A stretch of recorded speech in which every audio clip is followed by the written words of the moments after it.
Good afternoon. I welcome you, the Minister of Foreign Affairs of Russia, at our weekly briefing, the Press Center. We have Russian and foreign journalists with us. I would like to start with the collective response to a big question that was asked by many media outlets about meeting between the US and Ukraine in Jeddah. We were asked about the outcomes, about the results, how we respond to the proposals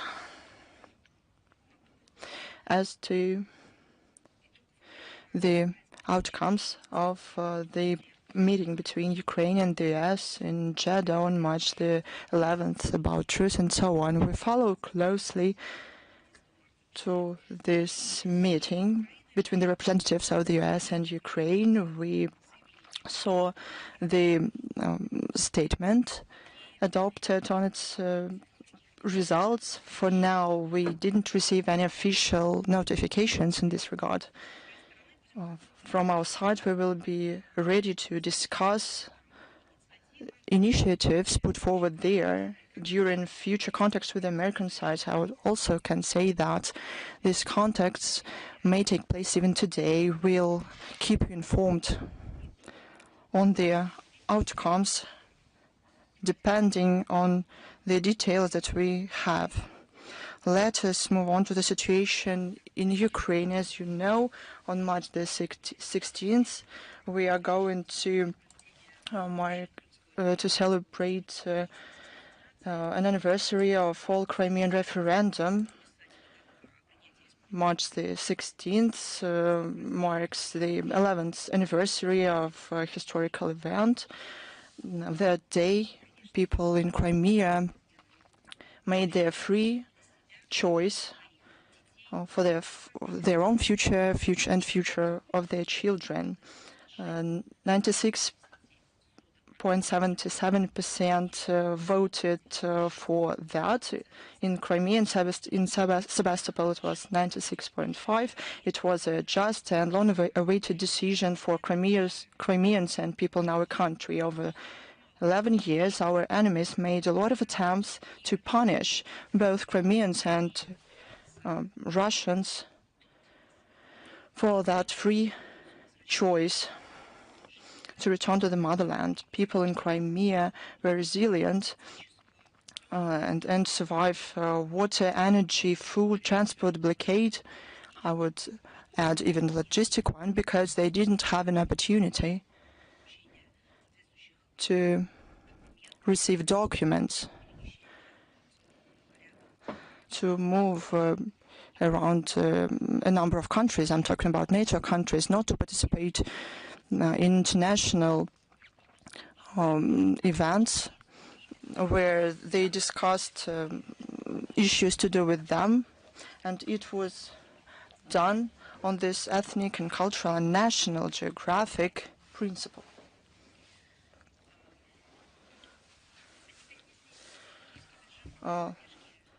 They survived a full-scale legal aggression. The Western campaign media failed when Crimea was called. Do you remember that? They called Crimea the Peninsula of Fear, where ostensibly there was discrimination.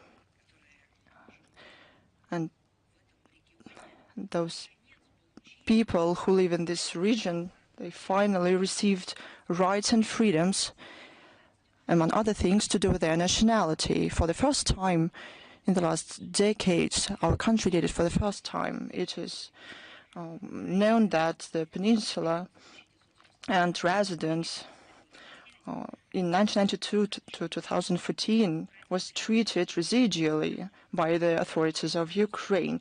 The economy did not develop, the infrastructure was run down, the humanitarian sphere was Ukrainized.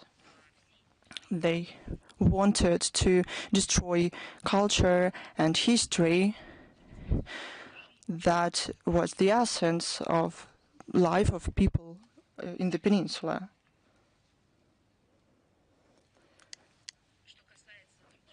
As to other issues, I think I don't have even to talk about it.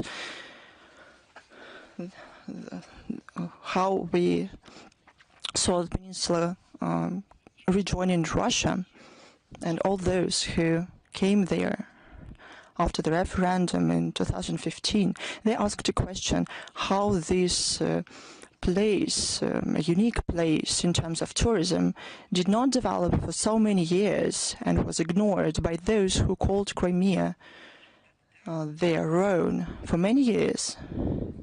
As to the Russian and Russian-speaking population, it was persecuted. It was a full-scale discrimination. And Russia, in all senses, cultural, historical, was pushed away from the peninsula, but from the conscious and the memory of those who, for generations, considered themselves to be a part of Russian history. After Crimea rejoined Russia, the situation changed. The transport infrastructure was rebuilt in 2018. The Crimean Bridge was launched. It's a unique project, a very bright symbol of Crimea rejoining Russia. New airport in Simferopol was built. A modern automobile freeway, Tavrida, was built. New Balaklava, Tavria, Sakska,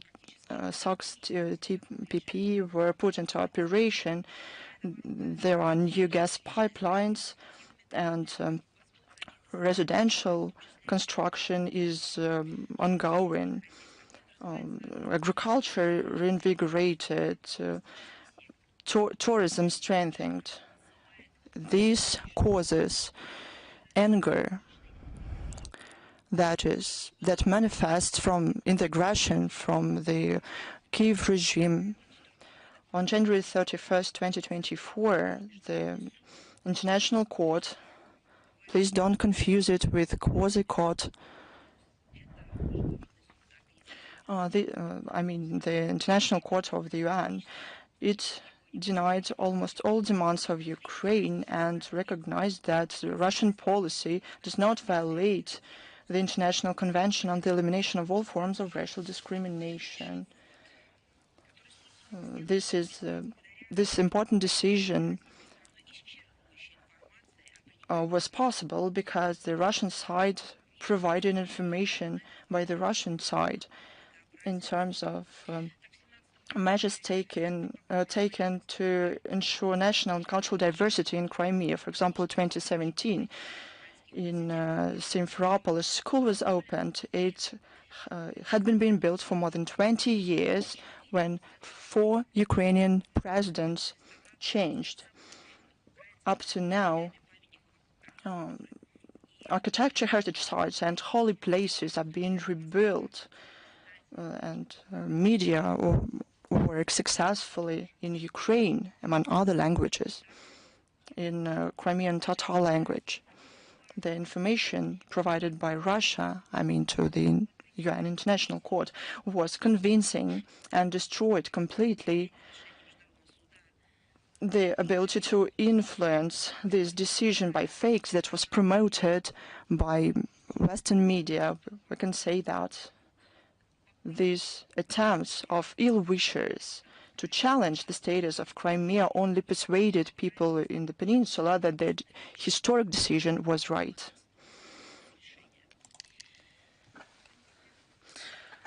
And now about the situation around the Ukrainian crisis. The Ukrainian fighters continue terror against civilians and civil infrastructure of our country.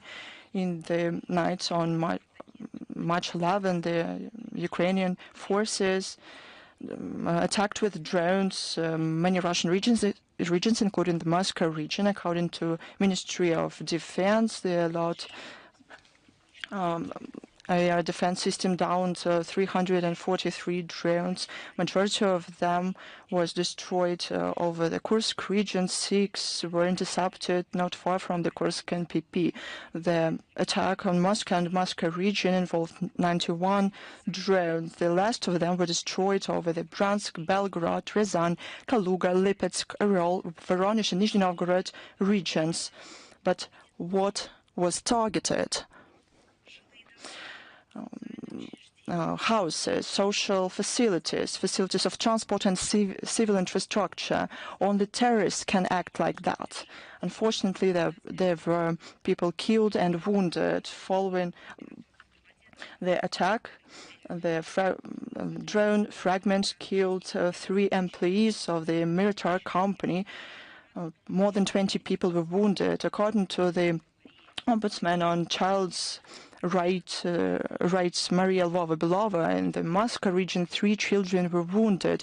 2 of them were under 3 years old. Our website has a detailed statement of our ministry on this outrageous and barbaric crime of the Banderovich regime. In the DPR, following shellings and detonation of explosive in the city of Golovka on March the 6th, at least 17 civilians were wounded, including first responders. On March the 9th, the Kherson region, the Ukrainian forces attacked the village of Veliky Kopany with HIMARS missiles. They did it for more destruction. What is important is that amid suspension that turned out to be temporarily, the U.S.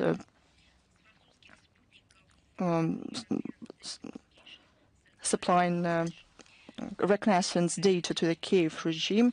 The satellite tracking were enabled by the French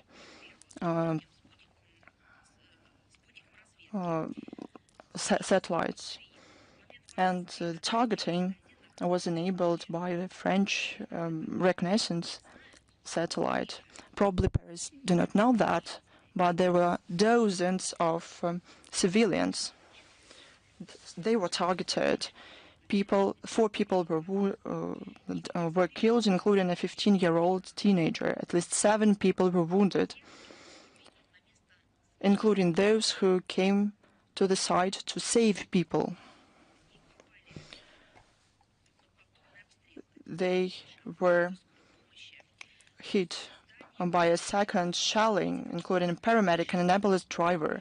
The car was destroyed. On March the 10th, in the village of Velika Lepetiha, the enemy attacked 1 more ambulance. Who can act like that? Only terrorists. The ambulance and medical equipment were destroyed. The paramedics survived miraculously. On March the 10th, the Ukrainian forces attacked the city Moldabrina. 5 people were killed and 8 were wounded, including 4 teenagers. On March the 1st, Ukrainian terrorists attacked a feed milling plant in the village of Kozrovka. 4 employees were killed, 2 wounded. In the Belgorod region, on March the 8th and 10th, following attack of Banderovich drones against civilian, I'll tell you one more time, civilian vehicles and facilities. 1 people was killed, 6 wounded. On March the 9th, in the city of Shebekina, 1 civilian was killed by a landmine. On March 11th, following explosive device being dropped, 1 man was killed. In other villages, 6 more people were wounded. No person with common sense, who has information, who understands what we're talking about, technically has no question that this was an attack on civilians. In the Zaporozhye region on March 7th, the enemy drone attacked a kindergarten in the city of Kamenko-Dniprovsk. Fortunately, no one was affected. children was not there at the moment. In the liberated village of Cherkasskaya Perechne, the Kursk region, Russian soldiers found bodies of civilians who were killed by the Ukrainian soldiers. Majority of them were elderly people. They were violently killed, and I cannot say. I tell you honestly, I don't know what's best and what's worst. But the situation that our soldiers saw shocked them. Just think about it. Elderly people, civilians, they were subject to violent extermination. I have only one question to all these international human rights organizations, non-governmental organizations and structures who say that they are concerned with civilians. They think about children, they don't know how to help them. All over the world, they protest with logos, they come up with hashtags in the social media. Don't you see this? Or you take note of it, but you turn a blind eye on it. But you cannot go on like this. We understand very well why the Kiev regime became like that. In the recent days, they suffer huge losses in the battlefield. They, through the terrorist methods, attempt to show their ability to negotiate, as they say, from the position of strength. But in reality, this is an opposite situation. They show their weakness and their own collapse.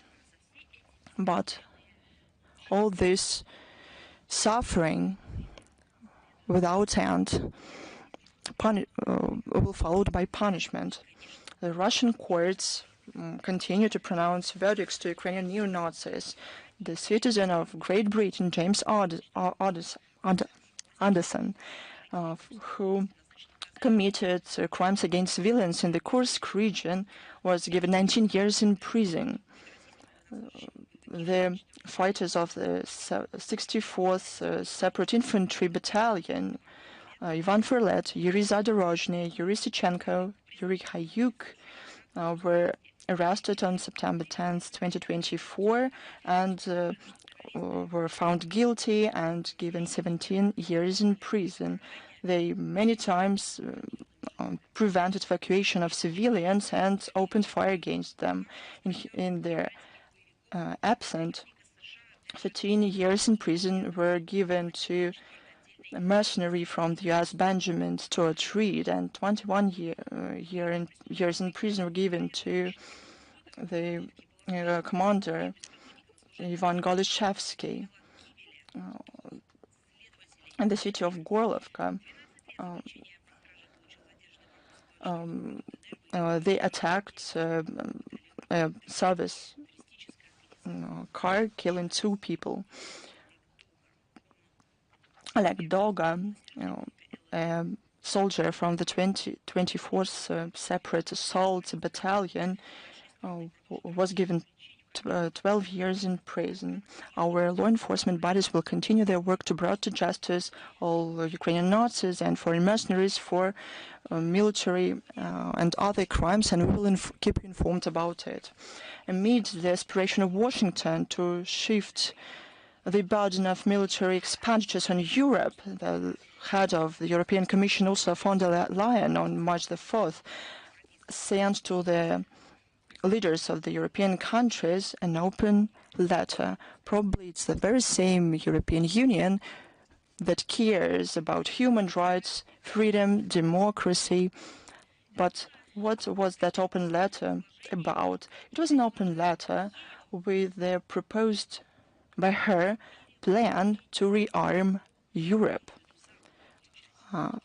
And the western part of it was meant. This document provides for the establishment of a new finance instrument that will enable countries, according to Ursula von der Leyen, to allocate loans worth up to 150 billion euro to procure military goods, to temporarily suspend the Pact of Stability and Growth on state debt and budget deficit caps, to increase military expenditures and to reroute the means to bridge the gap in the level of economic development of territories from the EU funds for militarization, as well as to expand the participation of European Investment Bank to finance defense needs. What is it all about? Well, you say it's not possible to interpret it in a different way. According to Ursula von der Leyen, this so-called plan will make it possible to additionally mobilize a total of about 800 billion euros for defense purposes. Well, it's close to 1 trillion euros.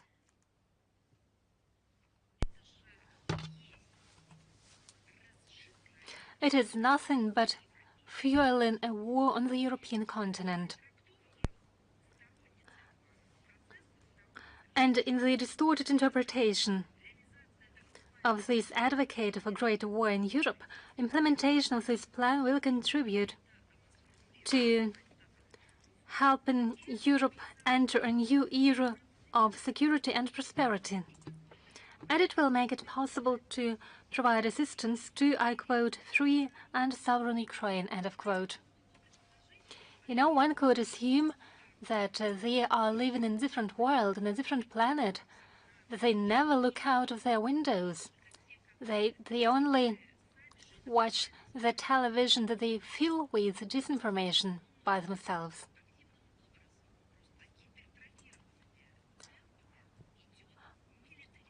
Well, we see that there is an ongoing militarization of those countries that are losing their ability for normal functioning of their economies.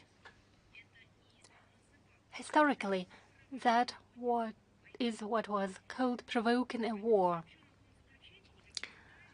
There are no details about the sources of such a large-scale funding of militarization for Europe. Nonetheless, experts note that it will take austerity measures in Europe in order to finance these plans, because they don't have any other sources for financing this enormous sum, which is close to 1 trillion euros. To what extent the Europeans will go in meeting their illusory goal of protection against the Russian threat? I call it illusionary because it is an artificial story that is based on Russophobia and anti-Russian hysteria. And it is being promoted by hardly adequate Brussels officials who have lost their sense of reality. We'll see very soon where these plans will bring them. Interestingly, these assessments by Ursula von der Leyen are shared not by everyone.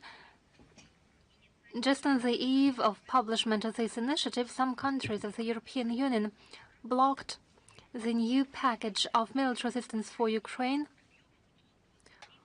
worth up to 20 billion euros from the frozen Russian assets.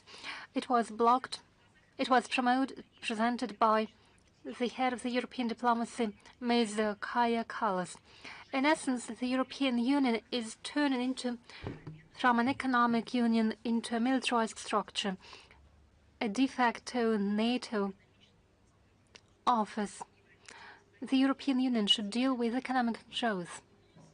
But where are the forecasts of economic development for the future, which is direct responsibility of the EU, of Brussels, and all those Brussels officials. Where is the plan to help EU countries get out of an industrial and scientific and technological crisis? We see none of this. The only thing we see are plans to militarize Europe, and it's not clear where they are going to take this money from. Now back to the situation in Ukraine. There are open data about the scale of desertion in Europe. According to the Ministry of Interior, in Ukraine in 2024, the number of cases increased by 7 times. By 7 times increased the number of those officers and soldiers who left their units, and the number of desertion increased by 11 times. In 2022, 3,220 people deserted from the armed forces. In 2024, this number was at 66,240 people. Those are official figures of Ukraine. In reality, according to experts, more than 150,000 people have illegally left their units, and this trend is growing. In January and in February, 35,738 people deserted. I reiterate, those figures are only for January and February of 2025. Over 35,000 people have deserted. Why? The reason is obvious. They understand that they have been deceived by the Kiev regime, by Zelensky, by all those so-called liberal Western democracies, which are regimes in reality. They understand that they are simply killed by those who spoke them about their great future under Zelensky. In this backdrop, the campaign to ensure voluntary, so-called voluntary recruitment of people is ongoing. What are we talking about? Or whom are they going to recruit in a voluntary manner? They are talking about the young Ukrainians aged 18 to 24. The first of them have already signed their contracts and have already taken oath. They will serve in the 10th Assault Brigade. Do you understand what a brigade is? Those are not the people who will operate PCs or operate drones or provide medical assistance. Those are the people who have been caught in a lethal fall. According to a deputy of Verkhovna Rada, Maxim Savrasov, they are currently working on a bill to officially record the data of minors aged starting from 14 years. It is now 70% ready. It is Hitler-Jugend under Zelensky. According to this bill, the officers will have an opportunity to communicate, to cooperate with school teachers, and teachers will provide information about physically prepared students who will be recorded in a separate way. Remember that these bills are prepared by those who didn't spare their children, their babies. They introduced a third gender, and they referred to their own children as they. So why should they feel compassion to Ukrainians and Ukrainian children? Those who are less physically fit, I'm talking about children in Ukraine. I'm talking about children, and the bill dedicated to the children. Those who are less physically fit will be trained as drivers, and they don't spare the young girls. We're talking about minors. The girls in Ukraine will be used as doctors, paramedicals, and cooks. They are also now debating the topic of forced mobilization of women. Where are those ombudspeople in charge of women's rights? Are they not interested in what's happening in Ukraine? There are facts that even pregnant women received recruitment letters. People, women with disabilities, and elder people. So the Kiev regime is basically eliminating its own people. I will be not surprised if one day all this information will be systemized. And of course, they are fighting Ukraine and facing Ukraine. There are ongoing raid attacks by the advocates of so-called Orthodox Church of Ukraine, of churches and property of the canonical Ukrainian Orthodox Church. It is accompanied by violence against the priests and the flock. Starting from 2025, according to the media accounts, in Bukovina alone, illegal meetings took place in order to convert 16 parishes of the Ukrainian Orthodox Church. In the Chernovitsk Oblast, the jurisdiction was changed overnight, and 13 charters of religious communities of the Orthodox Church of Ukraine were registered. Do you think it's normal? I remember the Department of State in the US published reports about the freedom of religion and faith. They had even a scale of success for different countries. According to the head of the culture unit of the local administration of the Chernovitsk Oblast, Ms. Yelena Bodnar, the authorities do not check whether the activities of the advocates of the Orthodox Church of Ukraine are legitimate. No one checks whether the meetings indeed took place and what decisions were taken.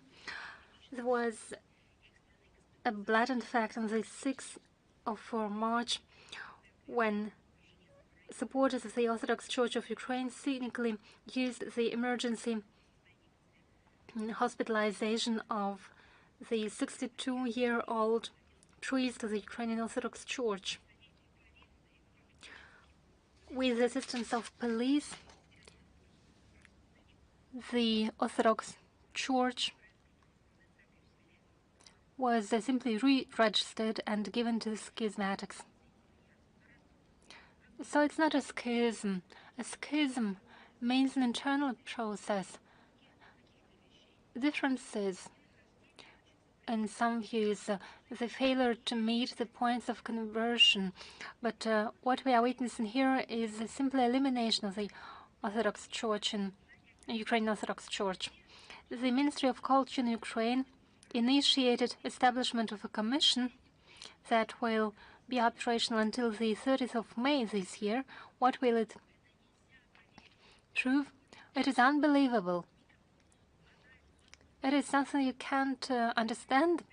Or it's only for Bulgakov to use such facts in his writings. They established a commission in order to check the relics of the saints.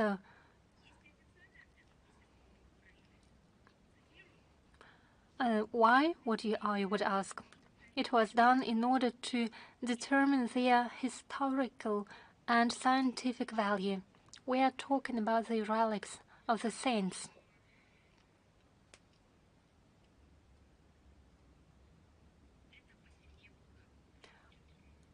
I think it is too strong even for Bulgakov. Obviously, in advance, they made the decision to classify the outcomes of this work. So they are taking stock of the relics of the saints. It is a sign of moral degradation of Ukraine that is stuck in godlessness and disrespect for the feelings of the believers of the junta.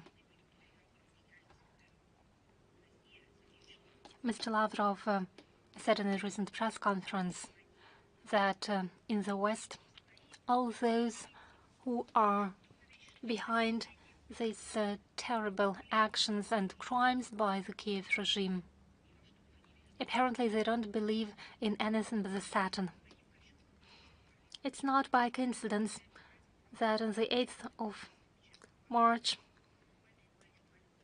the cross almost fell from the Ukrainian Orthodox church. It is a bad omen that was interpreted by many Ukrainians as a remembrance that the Zelensky regime has betrayed canonical orthodoxy.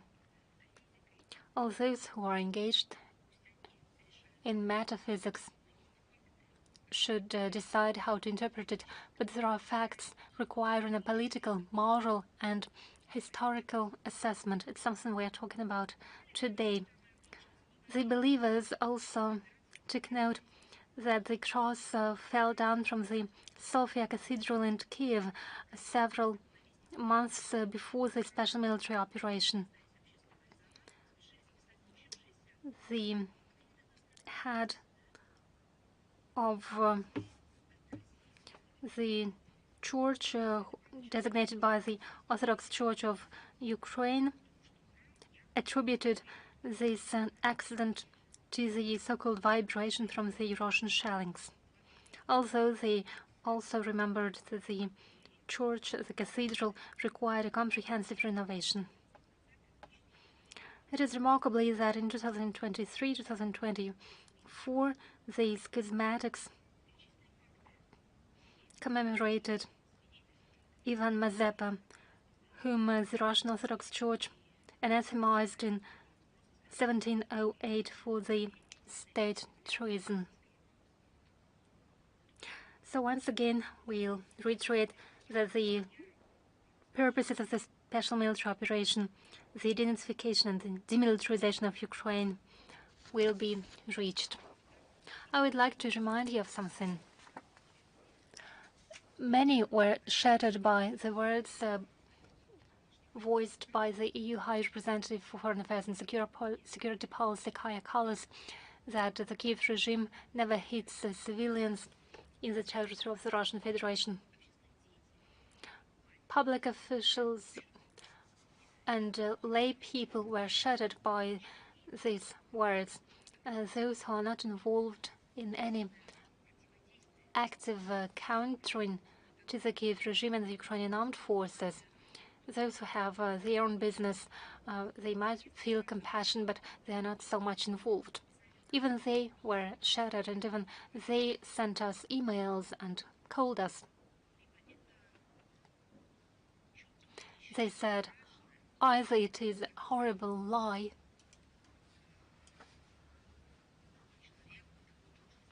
that a woman who realizes what suffering and pain is, what it means for parents to lose their children, what it means to hit the socially vulnerable population. What is it? Is it dehumanization?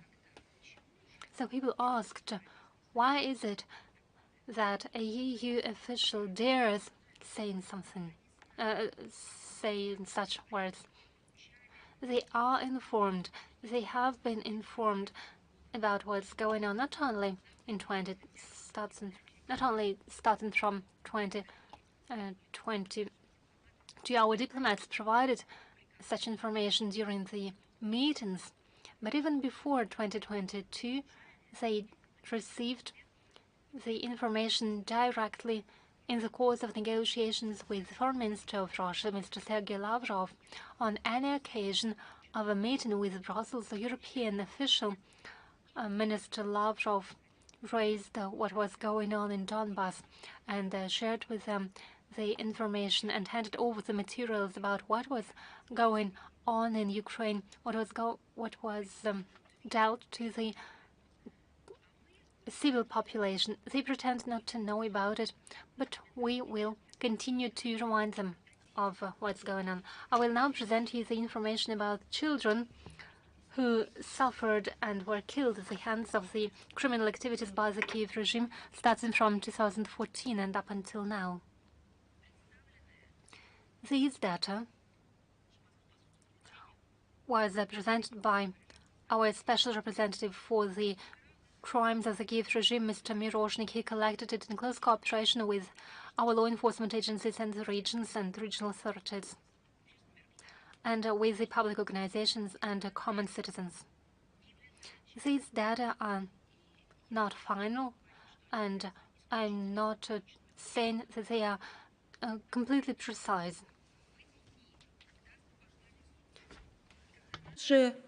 Because this day when Sucha was liberated and when our servicemen, our people entered the yards, the households, the cellars, and they saw, as they said, and they showed them children's skulls. This data will be there will be additions to this data, but I will mention something in order for you to have an idea, everyone to have an idea what the Kiev regime, financed by the West, what it did with children. In order for you to have the data and the timeline, within these 10 years, the Ukrainian subhuman militants, they have blood of more than 1,700 children on their hands. It's just preliminary numbers. After yesterday video published by Russian media with direct quotes of our servicemen who liberated Suja and held in their hand a skull that is likely, probably, skull of a child. You understand how many such findings, tragic, terrible, how many findings will follow. According to the Joint Center of Control and Coordination of Donetsk and Lugansk People's Republic, since 2014, from the start of the special military operation, not less than 129 children were killed in the republics of Donbass, and more than 1,000 minors suffered back then. It's before 2022, I would repeat. And since the end of February 2022, due to the actions by Bandera junta, more than 830 minors were wounded and at least 218 children were killed. It's just official data. For 2024, the victims and those who suffered because of neo-Nazis, those were 347 children. The youngest girl who suffered, who was killed by Ukraine Nazis, she was just 4 months old. Children were exploded, blown up on mines, cluster munitions. When explosive objects disguised as toys were the reasons of the tragedies, the Punishers scattered them in places frequented by children as well. The number of minor Russians who suffered because of drone attacks, it amounted 55. 44 miners were wounded. Drone operators attacked markets, public spaces, cafes. Only in December 2024, due to deliberate strikes by drones made against small households, private households, 9 boys of 9 and 12 years old were killed.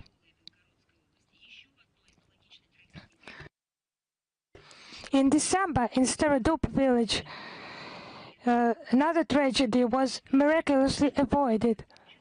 A child of 8 years remained alive but suffered moderate injuries to his thoracic spine. The number of those who suffered due to criminal activities of the Ukrainian army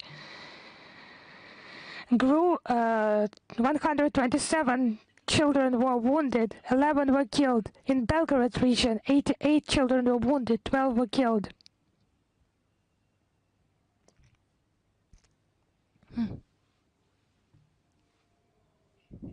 In Kursk region, 24 were wounded, 24 children were wounded, and 4 children were killed.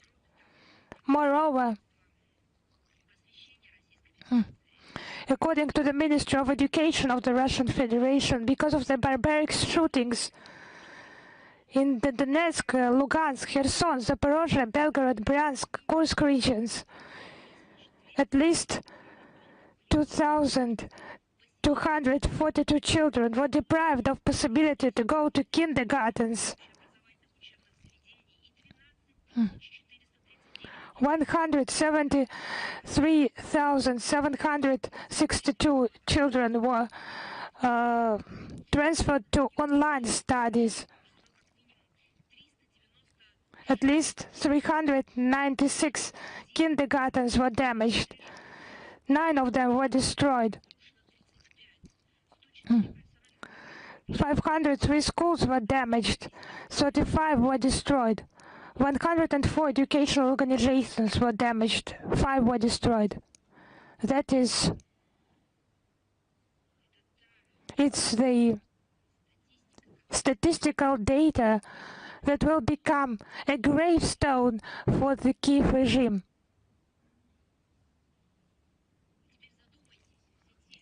And now just think, everyone who regularly in the EU countries, in NATO countries, votes for assistance to Kiev regime, what you are voting for, against who you are voting, who you are targeting by your weapons, and where those funds, tens, hundreds, and we now see more significant sums, millions of euros and dollars.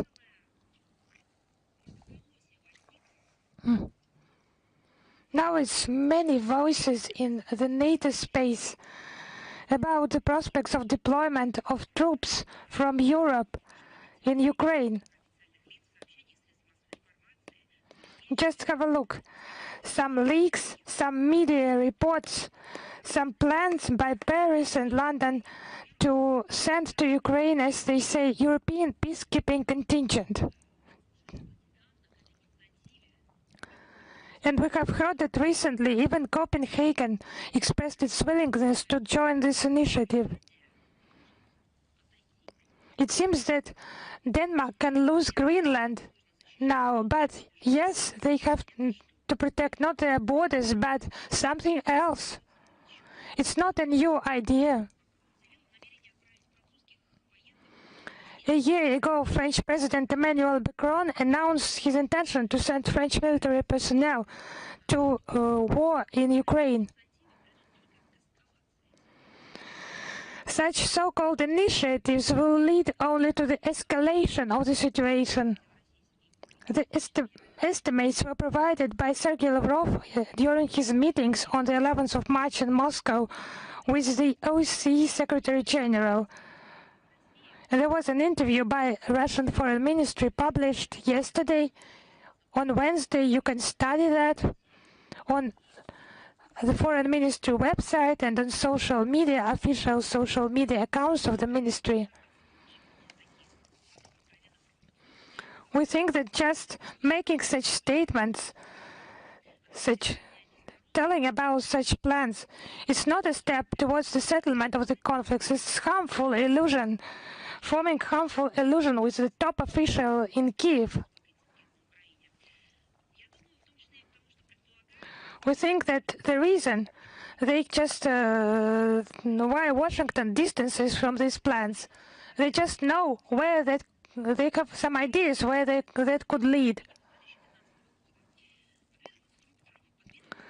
And their forces are in Ukraine at least from 2015 as instructors, as counselors, as some volunteers in violation of legislation on the prohibition of mercenarism. But under some disguises, they are present there.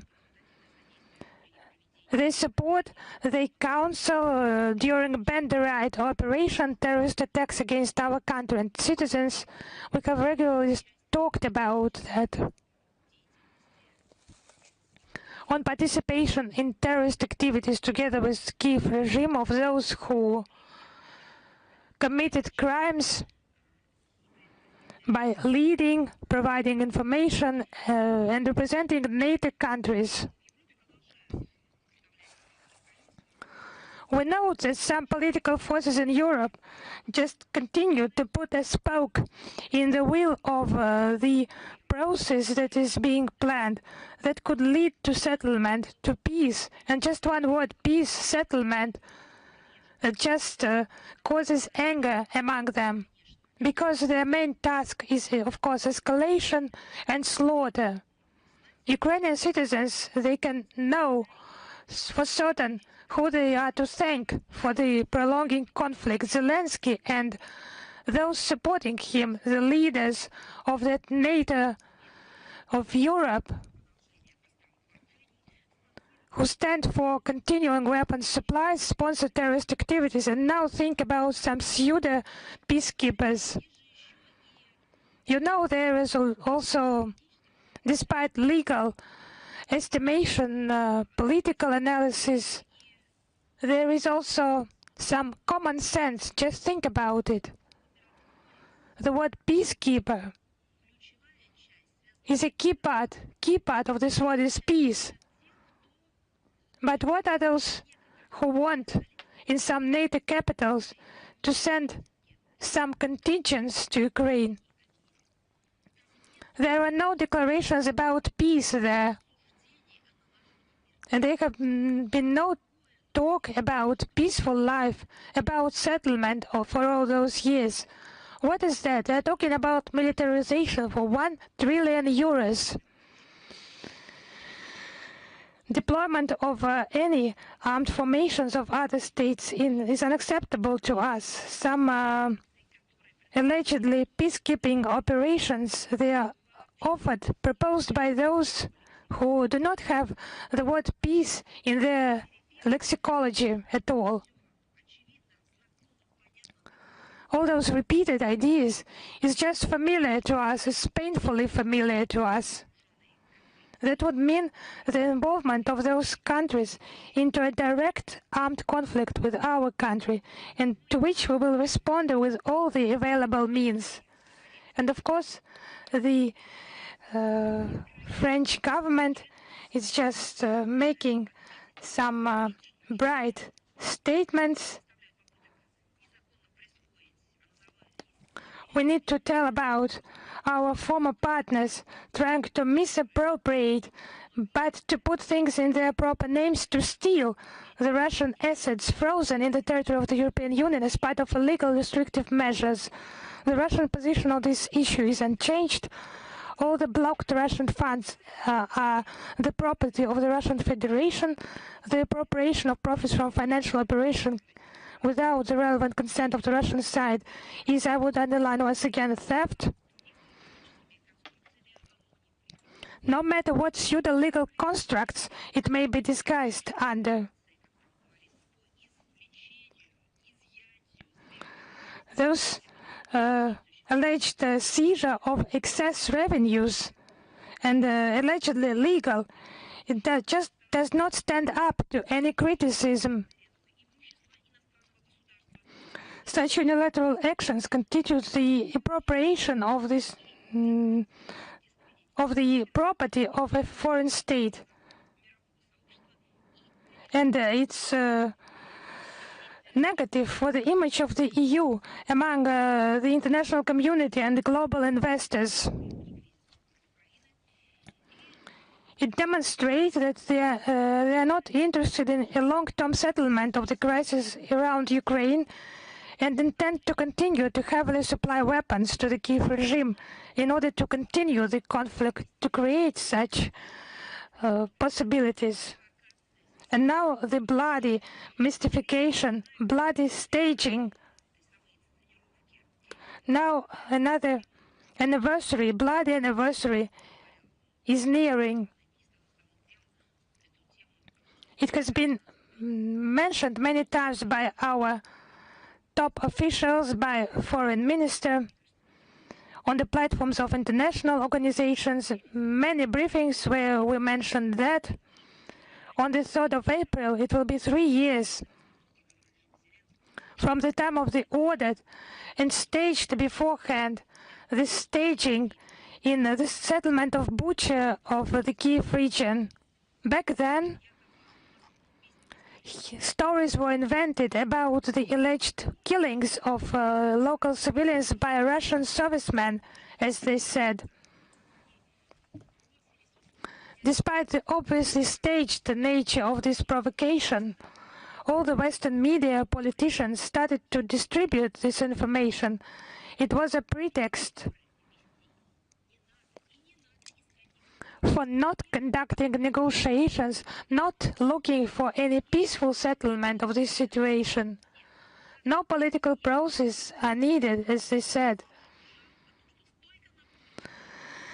NATO countries and that collective Brussels spoke back then about solutions on the battlefield. Russia has repeatedly provided detailed refutations of this fake, while Ukraine and its Western handlers do not even attempt to provide any evidence of the accusations made against Moscow. It's absolutely acceptable that the Kiev regime is condoned in this by international organizations, including the United Nations.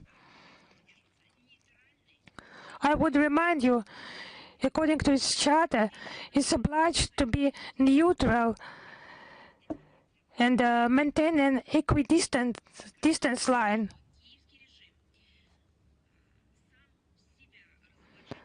Being aware that the Kiev regime will not speak against itself and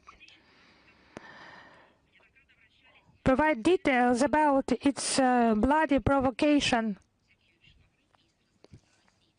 At least 3 times, Sergei Lavrov just presented this question before the United Nations Secretary General, addressed as well the United Nations High Commissioner for Human Rights with a request for assistance in obtaining the relevant data.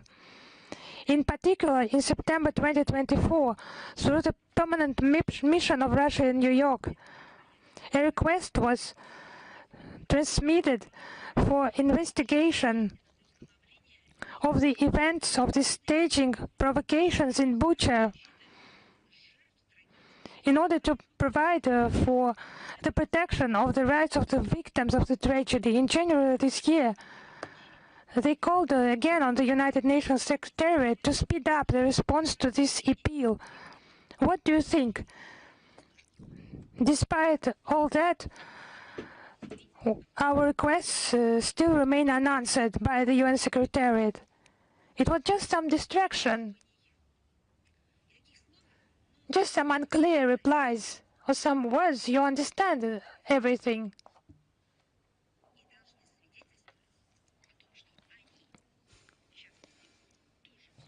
That should be the testimony that in the UN they also understand everything, but just cannot express that. We have not managed to obtain a list of the victims of the provocation from the Ukrainian side. It's on the 22nd of September 2022, Sergei Lavrov, our foreign minister, publicly addressed the UN Secretary General with this request. He repeatedly reminded Antonio Guterres of his requests during his personal meetings and telephone conversations, but those efforts had no effect. At a briefing on the 25th of October 2023, the UN Secretary General representative Stefan Dujarric said that there was no information as to why Kiev had not yet handed over to Moscow the mentioned list of victims and was not aware of the obstacles that the Ukrainian side had. At the beginning of February this year, Antonio Guterres once again said that they do not have the list of the victims. It's clear that they do not have the list because that was a staging, the cynical, bloody provocation. Its organizers just have no facts to prove that, just empty words and accusations. But hundreds of global media participated in this staging. Were they aware about that? I do not know. Or were they cynically used? But even if they did not realize that back then, no one just put obstacles for them to conduct an investigation, but they did not conduct an investigation. We once again demand that the United Nations Secretariat stop covering up the Ukrainian stagings. And this particular staging in Bucha aimed at discreditation of our country. We call upon the UN Secretariat to conduct a thorough investigation into the tragedy in Bucha, to identify those responsible for this heinous crime by the Kiev regime. Instead, investigating cases in Bucha, for example, or on the explosion on northern stream pipelines, the countries of the very European Union quasi-investigate to pretend like they do. The Belgian publication and Observer, as well as the French newspaper Le Monde, the Radio Freedom, unexpectedly, and which is revealing at the same time, joined the pseudo investigation. We know the authors of this fake. They tried for many years to make a name for themselves on sensations that ostensibly exist in the NATO corridors. This is yet another action. They describe a story of a person, their activities on social media, and then they label them as Russian spies. Besides violating basic rights or basic rules of journalist ethics, they even stoop to distortion of facts that do not fit. But this does not stop anyone, because we have data published by Washington how the US aid paid for such information campaigns. They also mention our diplomats, and then they look for signs of their ties with special services, or something that can be presented as spying. Sometimes they accuse them in arson, killings, terror attacks, cyber attacks, and all of those things are attributed to unnamed people that ostensibly have ties with Russia, but without any arguments, without proof. But it's easy to just say those things and later come up with another story.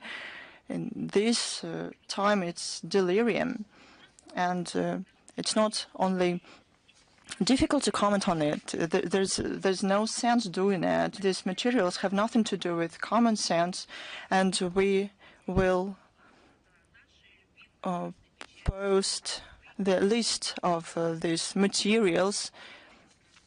We'll publish them on our official website. All of this is based on ungrounded information, and those are false ideas. They were created as such. But the question is, why do they need this? But the answer is there. Brussels wants to continue to further escalate relations with Russia.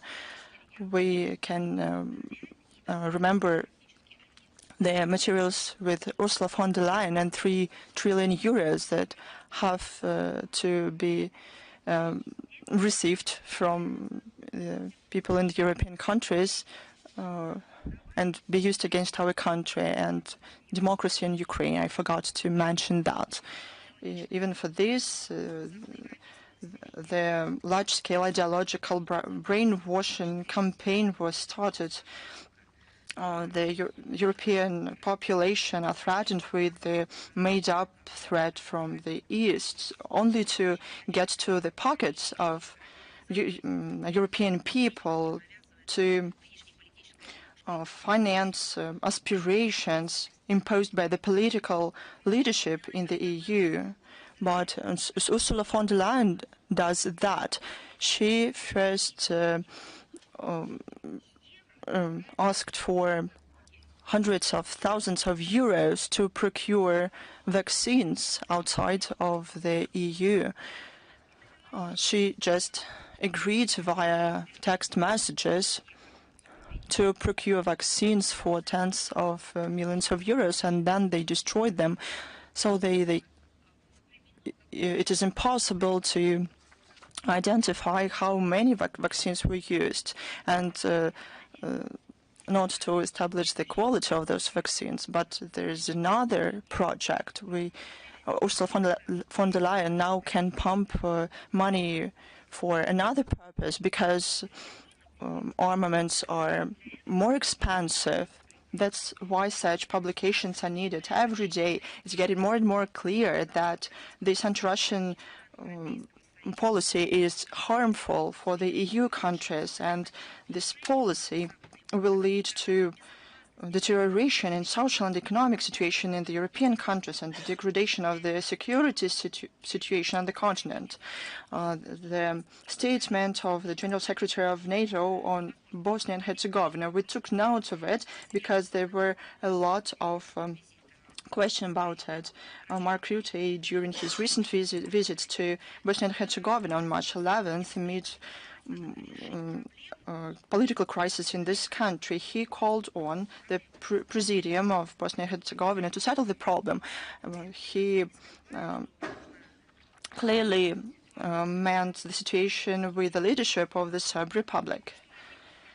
The fact that this problem did not happen on its own, and with the involvement of the Western masters of Sarajevo, was willingly admitted by Rutte. He essentially fueled the internal Bosnian crisis by calls to expedite Euro-Atlantic integration of Bosnia and Herzegovina. It is yet another provocation aimed to exacerbate the situation in the country, where the potential membership in NATO is perceived ambiguously.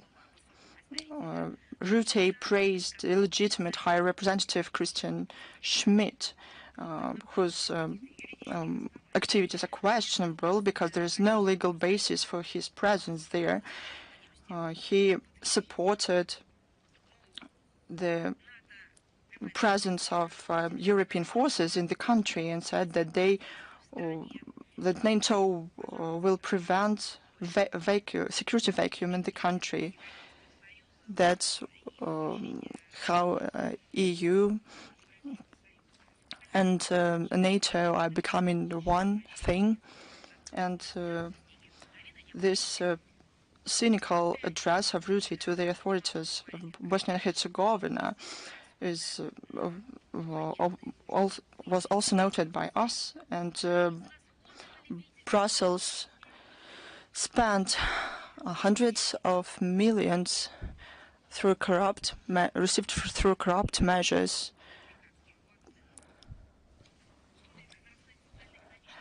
amid social and economic problems in this country as well as other countries of the EU. Such recommendations look out of place yet again, but who thinks about people of the EU countries? This is an example of interference into internal affairs of a sovereign country. NATO can continue planning to take control of all spheres of life in the Bosnia and Herzegovina. They want to overcome the resistance of local political forces in terms of convergence with NATO. Everything should work for militarization of these crazy ideas of Brussels. I mean, crazy ideas to militarize the western part of the European continent. But people, coexistence of people of different nationalities in a country with a difficult history in Bosnia and Herzegovina are of no importance to Brussels. They have other aims. Pakistan were shocked by the terrorist attack on a train. As you know, it took place on March 11th. Civilians were affected. We strongly condemn this terror attack as well as other forms of terrorism in all its manifestations. Barbaric actions of a terrorist cannot be justified. Those responsible must be punished. We express solidarity with Islamabad in the face of this global threat, and we are committed to strengthening constructive cooperation with Pakistan in counterterrorism. We had questions in line with the decree of President of our country on our diplomatic presence in the Dominican Republic. In this context, all the procedures to establish the embassy of the Russian Federation there were completed. The decree of the President of Russia appoints Alexei Seredin as Ambassador Extraordinary Plenipotentiary of the Russian Federation to the Dominican Republic. He is going to arrive there in the nearest future. Our contacts historically were based on mutual respect, consideration of interests of each other, friendship, solidarity. On March the 8th, our countries celebrated the 18th anniversary of the establishment of our diplomatic relations. Today, we interact with success in various spheres. We maintain political dialogue.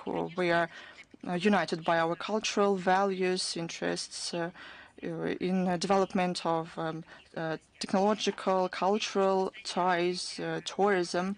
We are sure that the establishment of the Embassy of Russia there will contribute to amplification of cooperation between our countries and will additionally support our citizens who live there.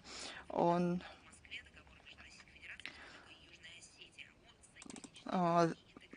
March the 8th marks 10th anniversary of the treaty signed between the Russian Federation and the Republic of South Ossetia on alliance and integration. It was signed in 2015.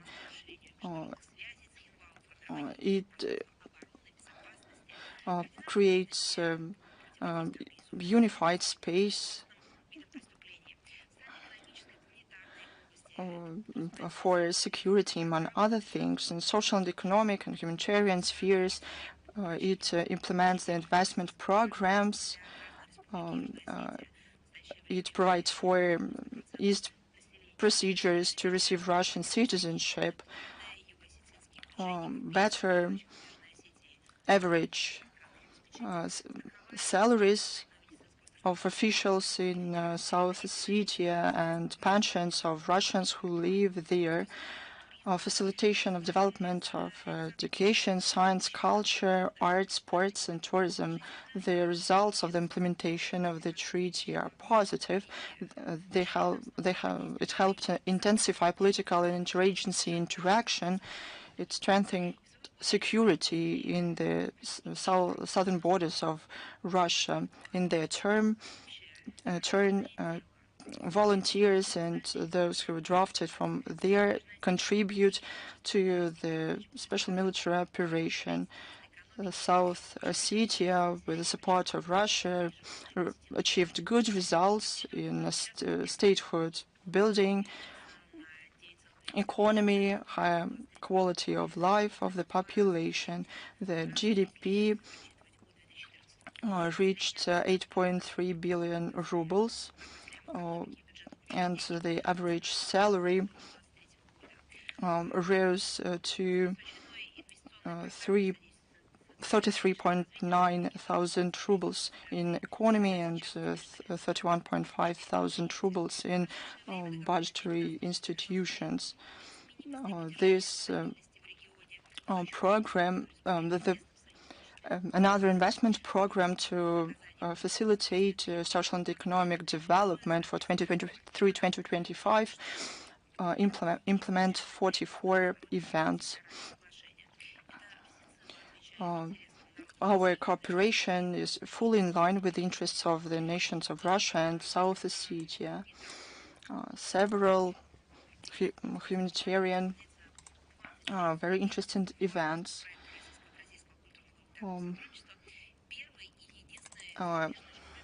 In Brazil, March the 15th marks 25th anniversary of a project between Russia and Brazil, the first and the only foreign school of state academia of the Bolshoi Theater. It became a very important element of our presence in the region. The alumni of this school that turned into an important center to train highly professional ballet dancers perform in the leading ballet teams in 27 countries from on five continents. Our people also can see them. 9 alumni work in the theaters of St. Petersburg, Kazan, Perm, and Samara.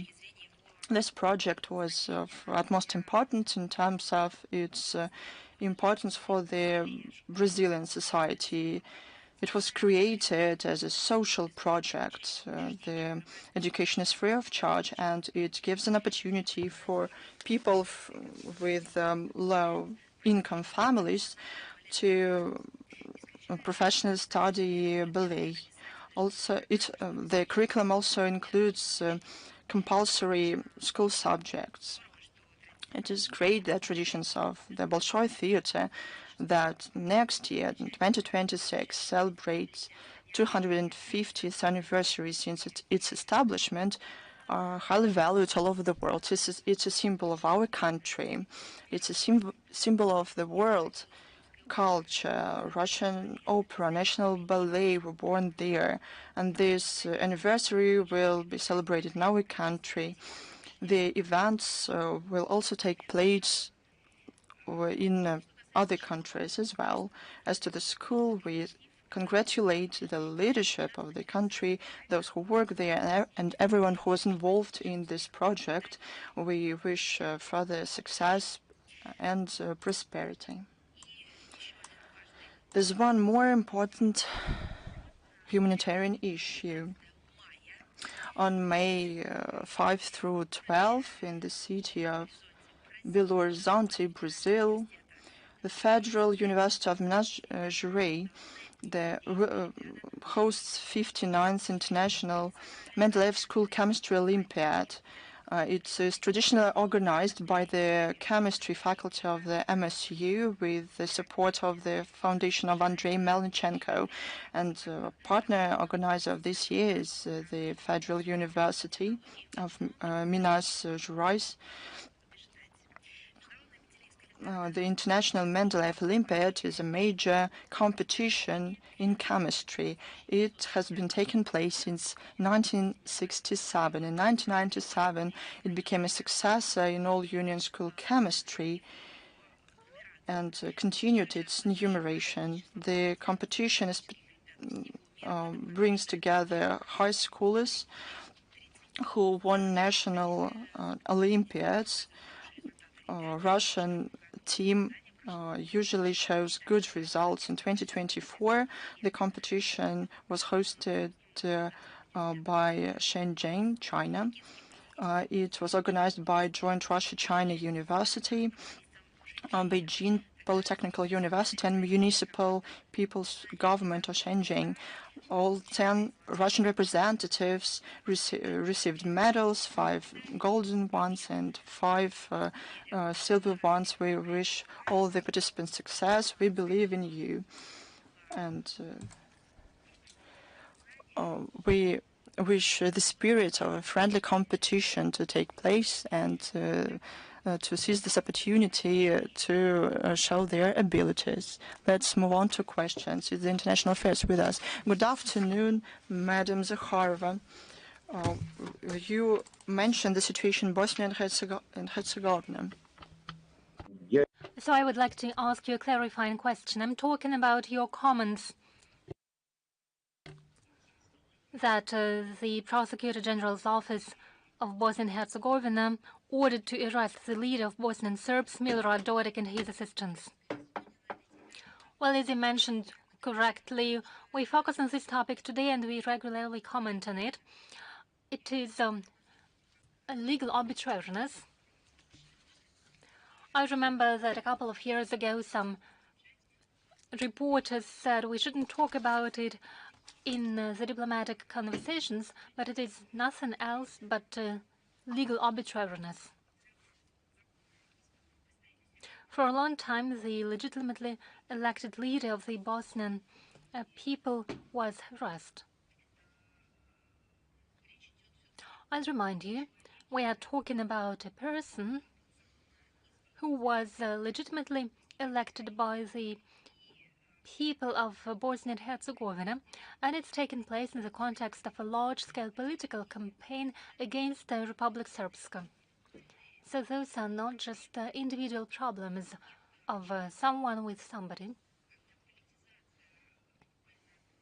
It's obvious that politicization is eliminating the legitimacy, and it is nothing but a political attack against an ethnic and cultural entity, against the people represented by Milorad Dodik. There are efforts to accuse the leader of the Bosnian Serbs in order to eliminate him from the political arena, to serve the interests of the Euro-Atlantic agenda. It is not simply being imposed. It is a trust from the top, from the West. What is at stake, probably? Well, probably many things are at stake. So despite the law, despite moral and ethical considerations and the common sense, it is being done in such an ugly way. Unfortunately, we regret that settling scores with opponents is being done with the help of the Bosnian justice system that, quite on the contrary, is called to provide for the freedoms and rights and fundamental principles of equality of three entities and two entities and three peoples of Bosnia and Herzegovina. We'll reiterate once again the desire to cancel Republic Srpska will have most serious consequences for the peace, security and stability of both Bosnia and Herzegovina and the Balkans in general. As one of the guarantors of the Dayton Agreement, we insist on immediate stop of politically motivated persecution of legal representatives of Republic Srpska, reunification, resumption of dialogue between all peoples of Bosnia and Herzegovina, and elimination of dangerous and destructive interference of Western forces. We know Milorad Dodik and his assistants as true patriots of their people, and any attempts to invite stories about them and their links to our country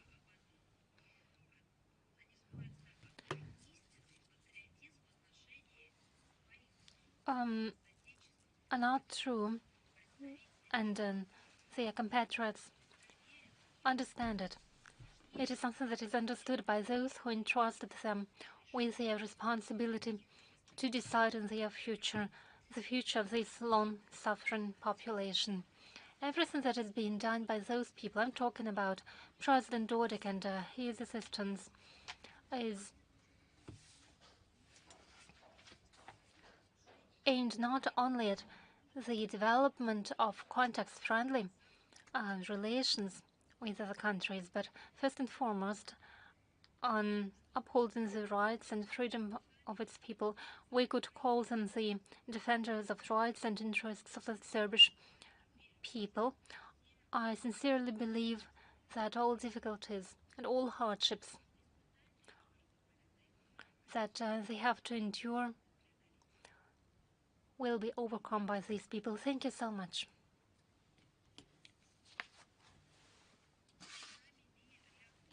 Ria Novosti, are you with us?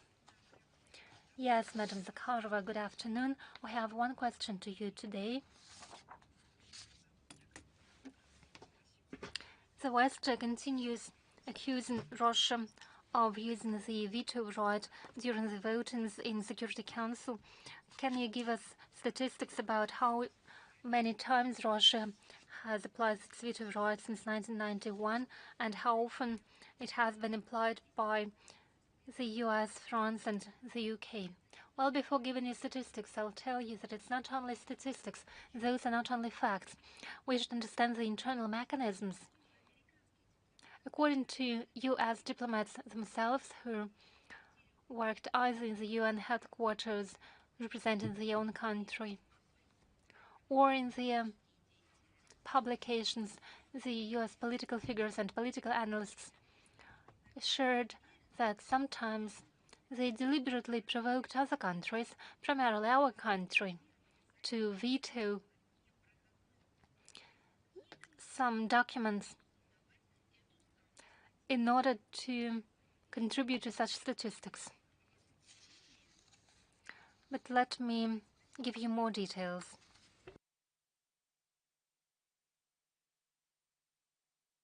Let's start from 1991. Since that time, Russia has applied the veto right 39 times. The US has applied it 22 times and China 18 times. The UK and France haven't formally applied their veto right. But at the same time, we have to look into the details. Let me explain to you how the mechanisms in the UN Security Council work. The current configuration of the UN Security Council makes it possible for the Western countries to use the hidden veto right. According to paragraph 3 of Article 27 of the UN Charter, decisions of the UN Security Council on all topics except for procedural issues are considered as adopted when there are 9 votes in favor, including those votes of all permanent members that coincide. So the Western countries, including the allies, can block any initiatives without using the veto right as such. So they simply prevent a document from reaching the needed number of votes. The key issue is that our country always treated the veto right not as a privilege, but as an important mechanism in the work of the UN Security Council that pushes and encourages and inspires its members to search for compromises.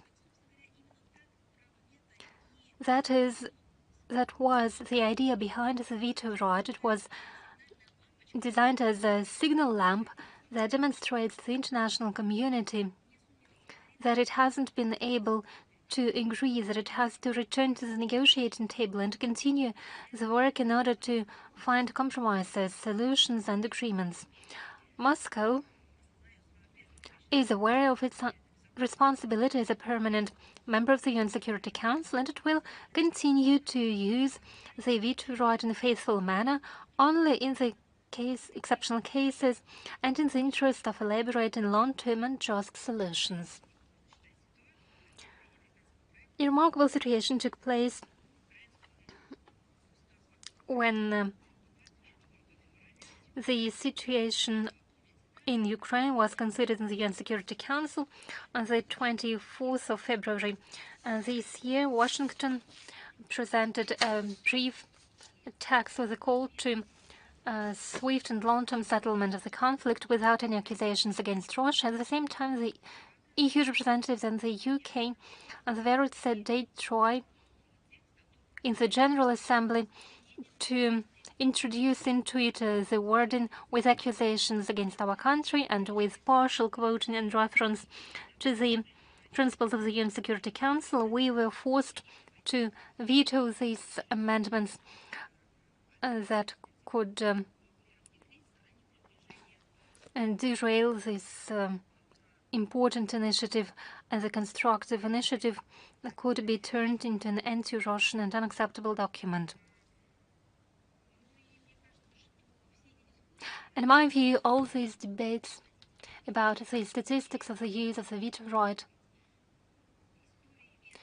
the history of the veto, should not push to the sidelines the key problem, namely the failure to observe and respect the already adopted UN Security Council resolutions. Probably I should clarify what I'm talking about. Look at how much attention is paid by the Western mainstream media to how many documents and resolutions have been vetoed by Russia.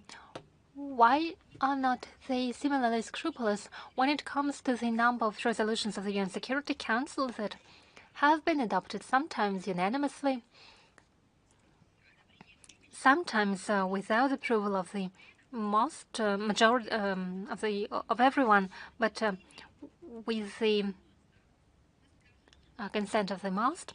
But sometimes they are implemented in a distorted manner, or sometimes it even happens that documents are not considered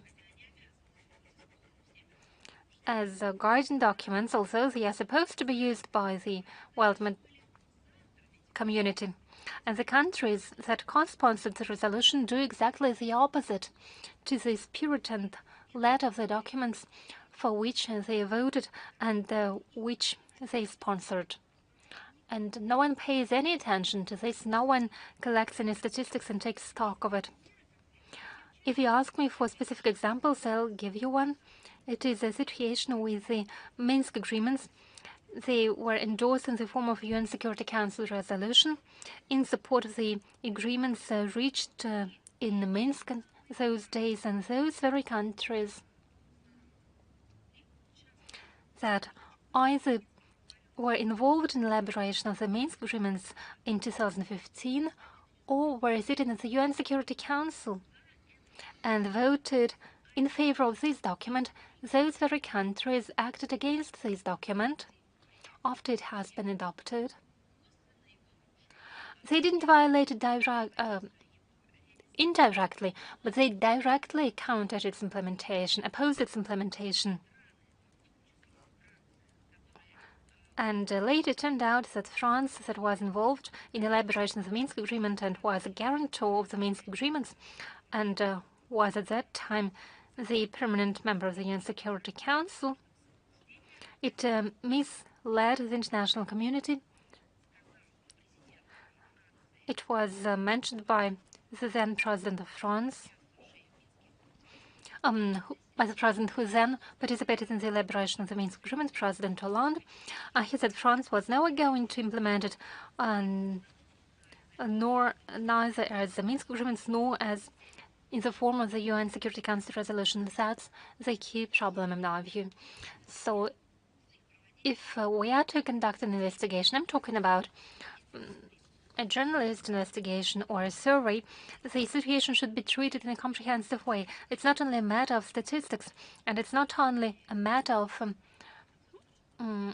procedural tweaks related to the obvious need to reform the institutions of the United Nations.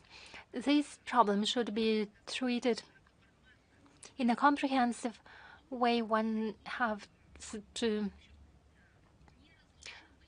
look at what irresolvable situation exists today that can't be helped by the reform of the UN Security Council or some statistic changes. It is a matter of mentality, a destructive mentality with false assumptions of those who consider the UN and the international law not as an instrument aimed at the search for peaceful settlement, but as an instrument for promoting their narrow political goals and as an instrument to inflict a strategic defeat on the peace in the world. Thank you. Is the Senhora here with us? Yes, we are here. Good afternoon, Madam Zakharova. I have the following question.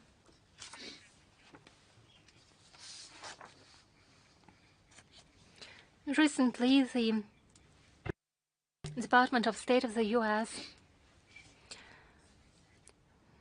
revised its fact sheet on Taiwan that is published on its official website. The previous wording that the U.S. do not support the independence of Taiwan has been deleted. How would you comment on it? Well, first, let me say that the principled position of the Russian Federation of Taiwan is well known and it remains unchanged, and it has been repeatedly endorsed at the top level. Let me reiterate once again, Taiwan is an integral part of China, and the government of People's Republic of China is its only official leader, and we support the territorial integrity and we closely cooperate in the field of security. That's the main thing that I wanted to say. And as for the steps that you mentioned, they are nothing else but a violation of international law, including by the Americans themselves, as they violate the One China principle. The U.S. and their allies signed, as you probably would know, new contracts for weapon supplies. They strengthen political contacts on different levels. I'm talking about the contacts with the island. But they are doing so not for the sake of cooperation, but for the sake of creating tensions in the region and as an instrument of pressure against Beijing and the Chinese people.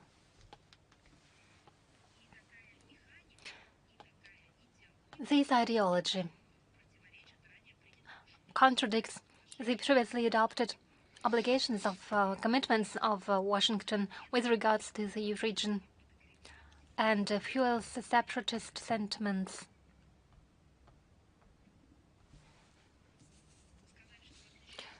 You said you have some more questions. No, that was my only question. Thank you. Is Russia Today here with us? Yes, we are here. Good afternoon, Madam Zakharova.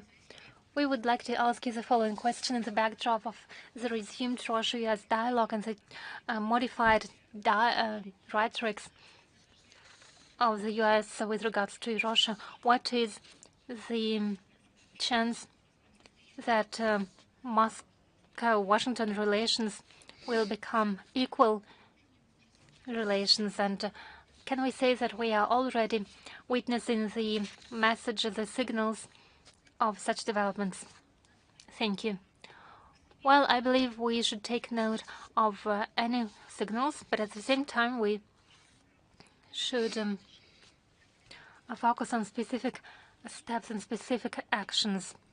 It's not because we wouldn't like to believe in the best, but it's because we have, unfortunately, already witnessed the cases when words contradicted, deeds contradicted the words, or the message contained in the words was distorted.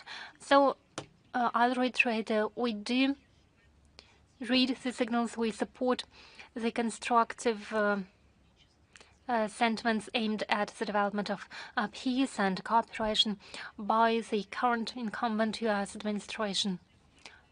And any country that might send such signals, but at the same time we focus on specific steps and deeds, and it is by these steps that we develop and elaborate our policy when it comes to bilateral relations and so on. Thank you so much. Is Izvestia here with us? Yes, good afternoon. Secretary of State of the U.S. Marco Rubio said the U.S. is going to prevent the use of hostile rhetoric against Russia in the G7. What does Moscow think of such a step, and can we say that Washington is now more moderate when it comes to the assessment of the situation in Ukraine?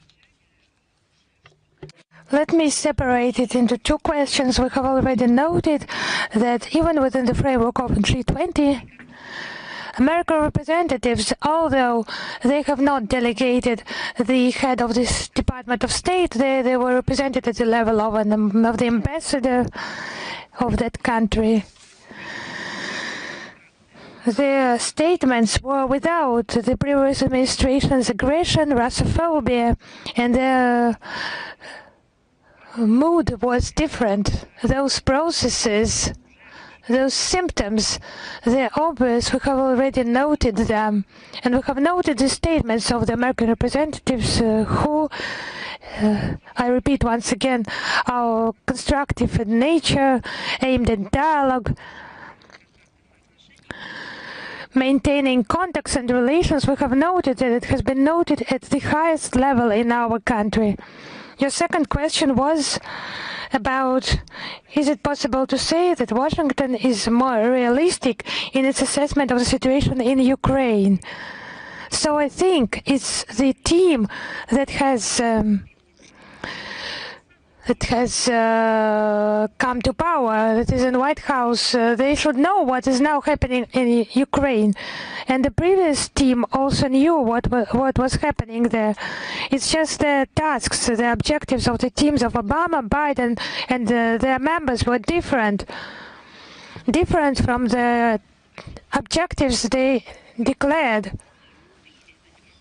They spoke allegedly about supporting democracy in Ukraine, but they actually killed that democracy in Ukraine. They just mutilated everything, the electoral system, political system in that country. It was supposed to reflect the will of the people, but it just turned into some fake events with the participation of Western countries. They just pushed the country towards militarization, towards conflicts in the regions. They talked about respect to the legislation, but actually they were rewriting Ukrainian legislation, and they were talking about respect for sovereignty of Ukraine, but actually they totally subordinated the Kiev regime to their will and destroyed the Ukrainian independence by making this country just dependent in all the spheres, in all the fronts. The Biden administration was also aware about the events in Ukraine. It was more than aware.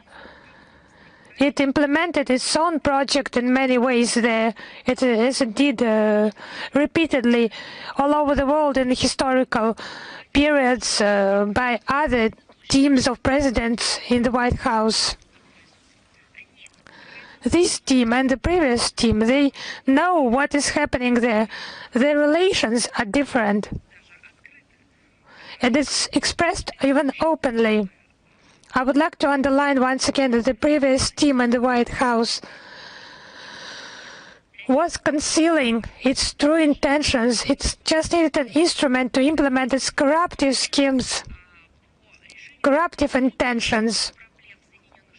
They needed an instrument to resolve the domestic problems in the United States of America. They needed Russophobia, they needed Ukrainian conflict for that.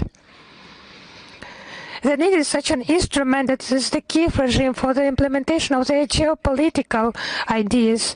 And they just presented it as supporting the young and growing, strengthening Ukrainian economy and supporting its stance in international affairs, and this team is just highlighting the true approaches of the previous administration, talking about corruption and what is presented as their ideas. It was not actually, and it was actually contrary to their true tasks. And we should not be talking about some team not being aware of the real situation. They were and they are aware of the real situation. They know what is happening there. Just look at the documents revealed by USAID. There's corruptive schemes, financing of those processes, killing of the democratic processes. Those documents were implemented during the previous administration, and they are revealed during the period of this administration. So they are and they were aware. Their relations are just different. I agree with you here. There is an obvious difference here. Thank you, thank you. Is Reuters with us? Madam Zakharova, hello. We have two questions. The first one is about the issue you have already mentioned. It's talks in Jeddah between the Ukraine and the United States. So, how can the outcome of these negotiations be acceptable to Russia, and what can be the response conditions of Russia here? So, as I have already mentioned, we do not talk about the statements, public statements made. We just consider them as public rhetoric. What they are ready to propose to us, it should not be in front of the microphone, but in negotiations rooms during the relevant contacts. It has not been the case so far. During the previous briefings I have already mentioned, we have not been officially notified about the outcome of this event or about something else at this stage. But as I have already mentioned, we can admit that such contacts are planned for the nearest time, and maybe even today. Then we will make comments, we will read, we will see, we will hear, study, and so on. Thank you very much. The second question is about Syria. I'm sorry, talking about the previous issue. The information field is used by the Kiev regime, among other things, for hostilities against our country, also on the information track. You understand that very well. And the misinformation they are presenting as cyber attacks. Yesterday, obviously, our flags in liberated villages, settlements of the Kursk region, they are presented by the Kiev regime as relocation of the Ukrainian armed forces for better maneuvers and so on. So those obvious things, they are just trying to find some tricks to conduct some misinformation campaign and so on. We see, we hear everything, we analyze everything. But as I've already said, today we will be based on what we will hear from them officially. I mean, not from the Kiev regime, but from those who will present the American side. Thank you very much. And the second question is about the situation in Syria. In particular, what efforts are taken by Russia to settle the situation there, which countries and parties does it negotiate, if any? And does Russia allow for any interference in domestic Syrian conflicts, maybe it will be apart from political diplomatic settlements, maybe together with the US, Israel, who stands for the preservation of Russian military bases in Syria, or maybe with Turkey. So we stand for the comprehensive settlement of the crisis in the Syrian Arab Republic and observing the sovereignty or territorial integrity of this country, the relevance of these tasks, very difficult tasks. The relevance has grown due to the recent tragic events in the west of Syria, whose assessment we have provided. We maintain contacts for the stabilization with our partners in the region, Arab states, Turkey, Iran. The Syrian issue has been discussed in detail during the trip of Foreign Minister to Ankara, Tehran, Doha. You have seen all those materials. We are open to interaction in the Syrian area with all the constructive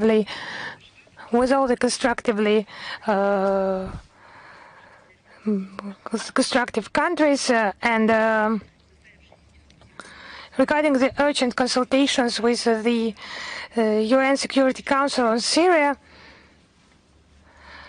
Most Security Council members have similar positions and some common approaches. It provides hope that in the West the common sense will prevail for renewing the joint work in order to resolve the Syrian issue and the other problems in the Middle East. So we are working. Thank you. Thank you. Is Anadolu with us? Madam Zakharova, hello. Our question is also about Ukraine. The European countries and France and the EU have supported the proposal about the ceasefire in Ukraine on the outcome of the negotiations in Saudi Arabia. Please excuse me, could I interrupt you here for a second? Taking into account the positions of those countries, but is it really needed? Is it really necessary? Yes, really. What have the countries mentioned by you, England, France, the majority of the EU countries, what have they done for their position to be taken into account? But they have had a chance, France, Germany, who is part of the European Union, to influence, not allowing the escalation for 7 years. They were just not just observers, but the guarantors. The guarantors of what? Of the Minsk process, of the Minsk agreements. But before that, they used to be the guarantors of Ukrainian domestic settlement process, political process.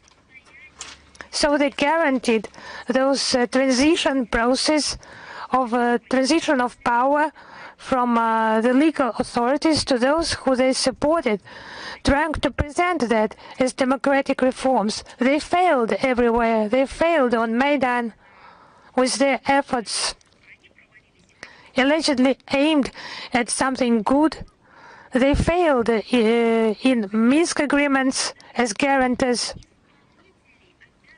And even as those implementing the resolution binding for the entire international community, the UN resolution, the UN Security Council resolution.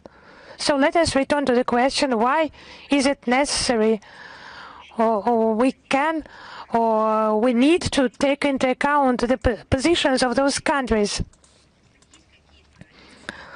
What is the proof of the relevance of their approaches? Maybe they have some merits in peace settlement. We have already mentioned Germany and Great Britain. How has it merited our trust in this field? Boris Johnson visiting Ukraine during the negotiations that had all the chances for the settlement of the situation, and just discouraged the Kiev regime to further continue them. What has London done for all those years for their position to be taken into account by us? So maybe I'm just doubt whether this question should be continued, because that's not the major issue. The major issue is just their basic approaches. It's just some media noise. They just wanted to somehow play this card. They will not succeed in that, because we are well aware about their basic approaches. The basic approaches about the escalation of the situation, Russophobia, and even racism, if they change that, we will take them into account. And now, no, there are honestly no prerequisites for such hysterical opinion to be taken into account. Even without taking that into account, is it not contrary? Just the European countries seeking the ceasefire. Once again, could you repeat? For the ceasefire to be introduced, taking into account the Russian position. So it's the same Britain, France, and the EU representatives on a daily basis talking about weapons supplies and intensified weapons supplies. Is it the same countries? What are you talking about? Where's the word peace there? Peace and the militarist aspirations of Ursula von der Leyen. Where is the word peace in those militarized statements by certain European countries? Where is the word peace in those nuclear umbrellas, nuclear shields of Macron? I have not seen that. Where is peace mentioned? Just a single document, statement, conference on this issue. I have heard about conference on some plan of victory, of trouble of Zelensky, some formulas of peace, but actually formulas of war, but stable peace process, taking into account the basic root causes of the crisis, human rights they just so care about so much. Many problems created by themselves. I have not heard about the peaceful settlement. Thank you. Thank you, Isabel Rusin, for with us. Hello, Madam Zakharova. There is an active information media campaign about Russia needing a ceasefire in Ukraine, but not peace. Do you think that Americans and Europeans just they want to deceive us, as they have done with the Minsk agreement, in order to rearm Ukraine for further active phase of war with Ukraine? So the question, why is President Trump so insistent about the ceasefire? Why does he need a ceasefire in Ukraine? So you have just 3 tracks here. I could answer. Firstly, I am following the news, and I would like to share this news with you. The Ministry of Defense of the Russian Federation has reported about the liberation of Sochi in the Kursk region and about the villages there. So it's the reply to the questions, many questions asked today, and that's what has been stated as our objectives as our targets. Our country is implementing its objectives, and I would like to draw your attention to the statements made by President Vladimir Putin yesterday in the Kursk region. These statements, these words, these talking points, they are just supported by our people. So you are just now saying deceived, not deceived, hearing, not hearing. So that's what we aspire for. That's what we live in. What President Trump wants now. He has repeatedly said that it's the slaughter organized by his predecessors. Now you just remember his quotes, unneeded, insane, not needed to anyone. He has just explained it on many occasions. Now they will hear about that from them directly when they arrive in our country and share about the issue of Chile. negotiations in Jeddah. We move on. Are you with us? Yes, hello, Madam Zakharova. There has already been a question about the response of the European politicians due on negotiations in Jeddah. I would like to draw your attention to one quotation by Kaja Kallas and President Emmanuel Macron welcoming the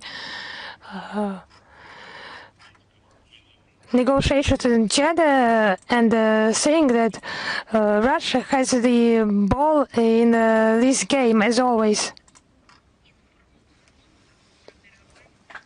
So it's just some attempt to create a distorted view of the situation again. I even do not want to express some irony here. It's a highly complicated crisis. When they have made such statements, they played the primary role here. They just were the handlers, the mentors of Ukraine in this game, political modeling of the young, forming democracy. They have decided actually to mock the Ukrainian people. And now, of course, they see and the whole world sees what their project turned into, that it failed and it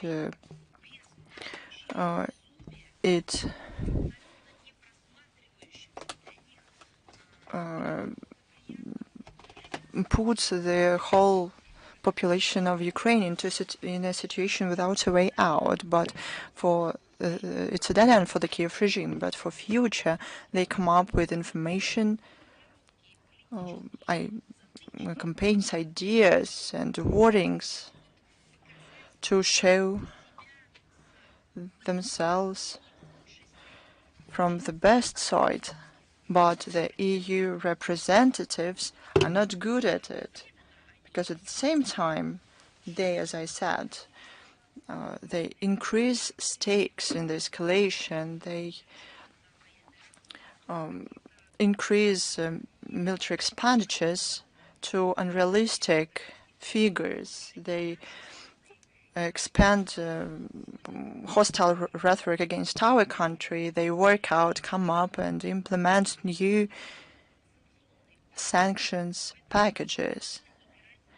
So don't play with words. All the Brussels minority, world minority, played too much with it. They have to realistically look at things. They have to recognize that this crisis, the perennial crisis, was fueled by them. They have to recognize their criminal mistakes in this track. Then it will be a real dialogue, but warnings are just words. We know the value of it. Thank you very much. They'd rather talk not with these phrases, but to take a look at the photos of children who were killed from the armaments that they supplied Ukraine with. They'd rather look at the photos of babies who were killed by the NATO armaments, the photos of mothers and the elderly who fell victim of their logic to divide people into those who should live in a great garden and those who are deemed to live in a jungle.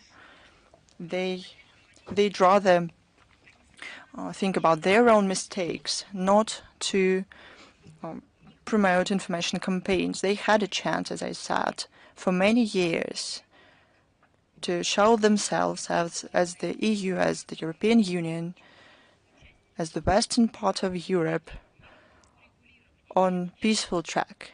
And that chance was given to them by Russia through the Minsk agreements, but they did not seize it. They even recognize that they trick the whole world and essentially themselves, because that's what they have to live with. As those who mocked Ukraine, people in Ukraine, and those who said that they were going to implement the Minsk agreements, but in reality they violated the international law because the agreements were endorsed by the UN Security Council. They violated the norms of ethics, the moral rules, and even at the civilizational level, given the scale of the tragedy. They talked a lot at Maidans. They supported nationalist feelings, reviving Nazism, turning it into neo-Nazism. That's what they should do now. Thank you. Is Media Corporation of China with us? Good afternoon, Madam Zakharova. You basically answered all our questions, but I would like to ask one more question. Following the American and Ukrainian delegations' negotiations, you said that you don't have official results, but amid what's going on, how does Russia see the prospects of an ultimate peaceful agreement right now? Are there any ways to put Russia and Ukraine at the negotiation table? As you said, I commented on it today, but your question is so big. We have to wait for the announced meeting of the Russian president with the media. It was announced by the spokesman, Dmitry Peskov. They are going to talk about it. It is clear. Thank you. Thank you. Is Radio Saga with us?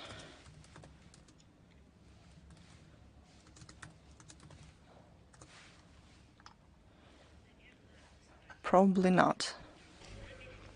Is the Moscow Post with us? Yes, good afternoon. We have two questions today. First, is there any chance that following the renewal dialogue between Russia and the US, American representatives are going to attend the St. Petersburg Economic Forum in 2025? Please, can you? It's a day of revelations for me. I have a question, two questions. Do you know that the previous administration that was very Russophobic, still American businessmen came to St. Petersburg Economic Forum? Do you know about that? During all the recent years, regardless of the political situation, they participated in the St. Petersburg Economic Forum. We should know that. It's a fact. Well, we understood that. Then to question two, we never discriminated business.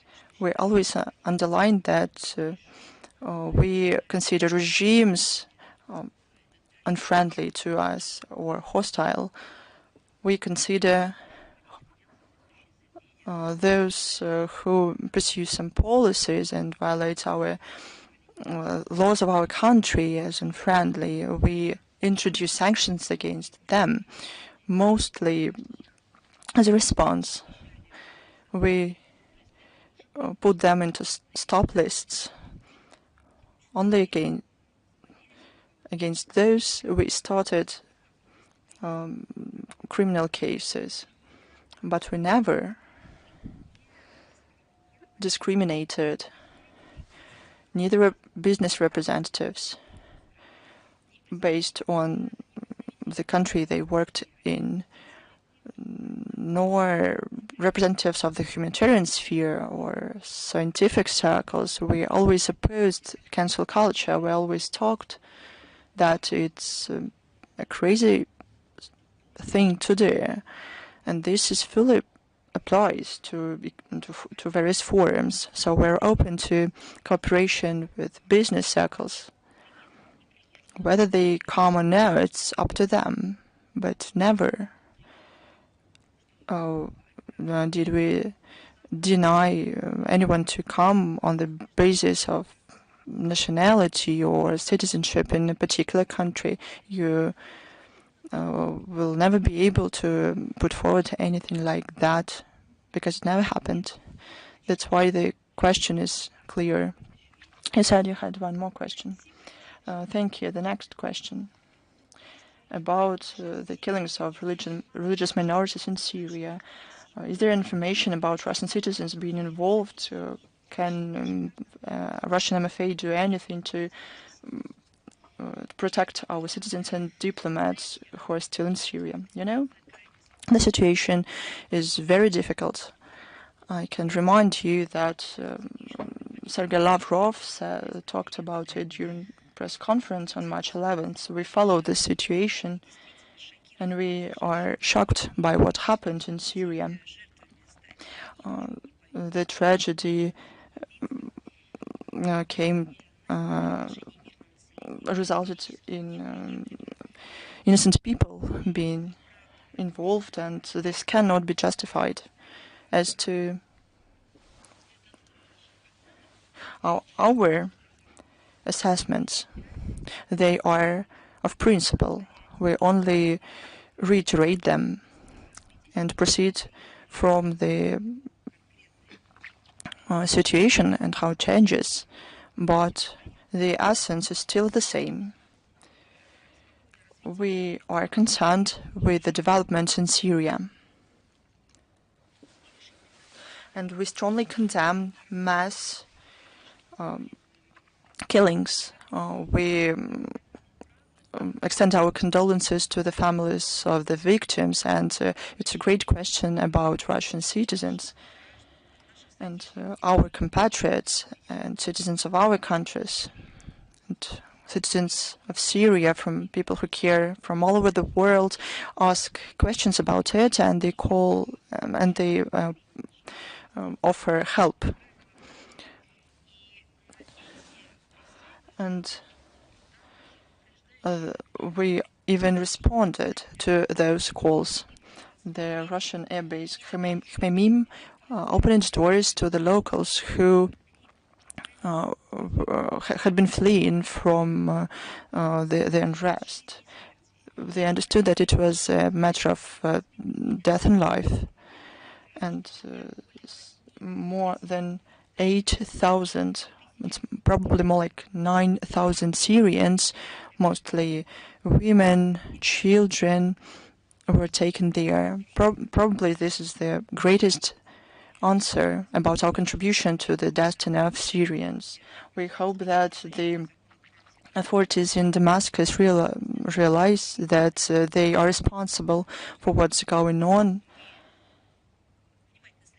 and we follow closely the efforts to rectify the situation with law enforcement. We hope that they will establish their national unification. There is a special commission to investigate the situation, and we hope that those responsible will be established and punished.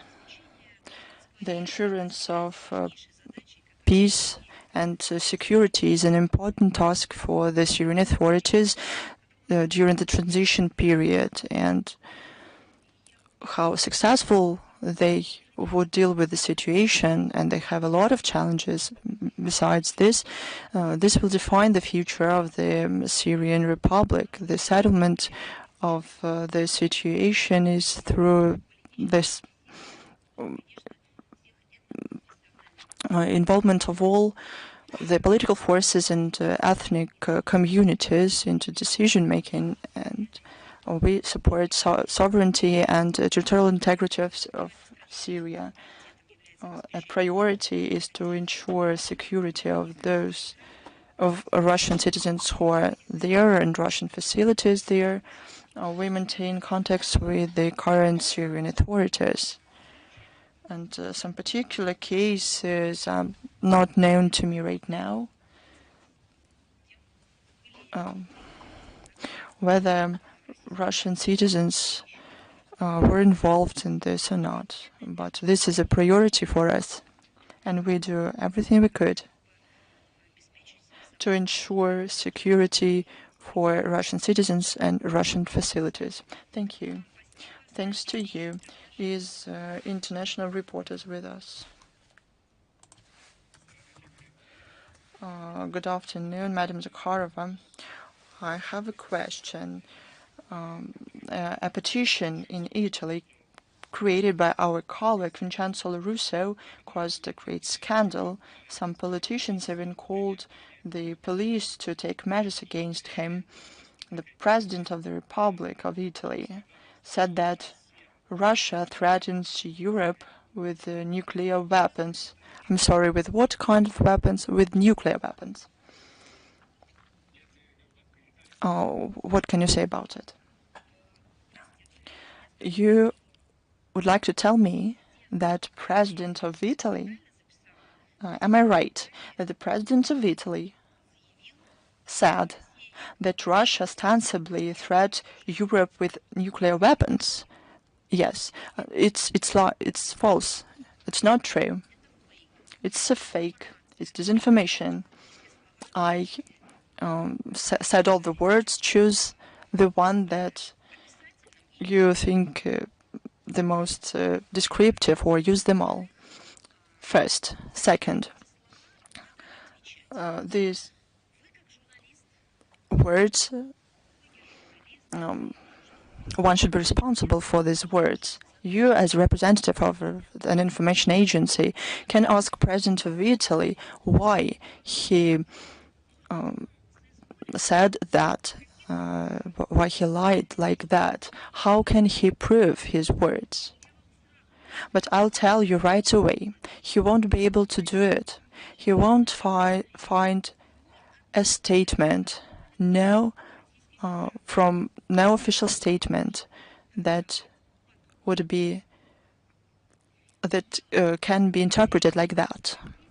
Third, the Russian leadership, president of our country, and ministers with authority and statesmen, officials of our country with authority, many times talked about it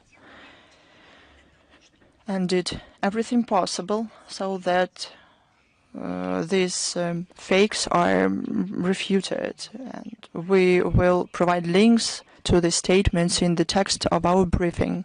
Another moment, I'm surprised that probably President of Italy mixed up us with some other country. It's quite difficult to do, I understand that, but probably he meant that it is France who threatens Europe with nuclear armaments, because that's how could statements made by President Macron can be interpreted.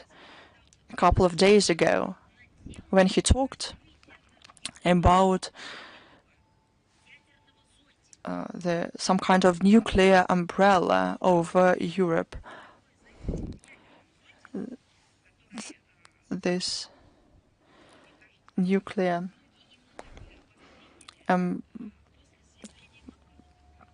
that's how his words were interpreted by some.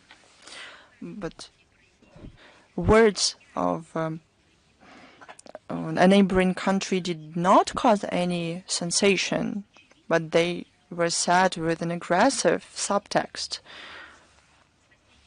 And neighboring countries did not ask questions about it. The EU countries did not ask questions, but at the same time, we see fantasies about an alleged threat from Russia. And I know the answer to this question, why it's being done. Because Russophobia and anti-Russia agenda should be kept afloat, and it needs facts. The Western Europe always say that Russia is bad. They have to come up with the ideas that Russia threatens with something. But how does Russia threaten EU countries in any way? Through energy raw materials that we sold to Europe for many years with our projects, humanitarian and economic, with the EU countries. How does Russia threaten Italy in particular through the interaction with Italian business, that the Italian business has their own companies and their missions, they have profits from our country. Is that how we threaten them? Of course not. But they want to create the feeling that this threat exists. So this idea must be spread. But we see something like this not only from our Western countries, but also from Eastern countries. Listen to the officials from Tokyo. They usually refer to this topic as well. They, for some reason, use Russia, but what does Russia has to do about it? It was not the USSR who dropped nuclear bombs on Hiroshima and Nagasaki, but they want to put out of the context, the historical context, what happened, and they want to blame Russia. That's why the jungle was words. Thank you so much. I thank you. Is news.ru with us? Madam Zakharova, we are here. My name is Mikhail Vorobyov. We are with you. We have two questions today, if I may. The ex-Chancellor of Germany, Angela Merkel, spoke out in favor of dialogue with Russia regarding the conflict in Ukraine. According to her, Europe should use diplomacy for the settlement, and it requires discussion of certain issues with Moscow. But we remember how back in 2022, Merkel admitted that Minsk agreements were signed in order to win times to build up the Ukrainian army. In your view, should we trust the diplomatic efforts of the ex-Chancellor? I think we should be guided by specific deeds, not words. We cannot trust the words of those who have deceived us once. So we should judge by specific deeds and specific steps taken by certain political figures, public officials, and we should judge them by their deeds. I think it's obvious.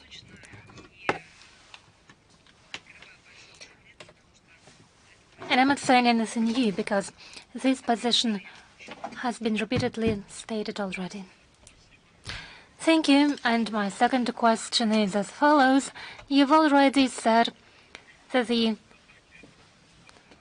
aftermath of the attack of the Ukrainian drones against the houses in the Moscow region were demonstrated to the OSCE delegation that was in Moscow. Could you comment on the reaction of His Excellency, the OSCE Secretary General? I think he gave his answer during the press conference. For us, it was important to demonstrate it to him so that the OSCE Secretariat cannot say they don't know something. Now they have seen many things firsthand. There is such concept as a field study, a study on the ground. So during their field studies, they have got such a possibility.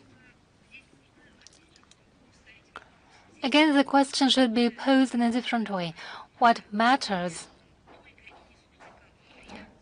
is not the reaction of the OSCE Secretary General. He's a completely newcomer.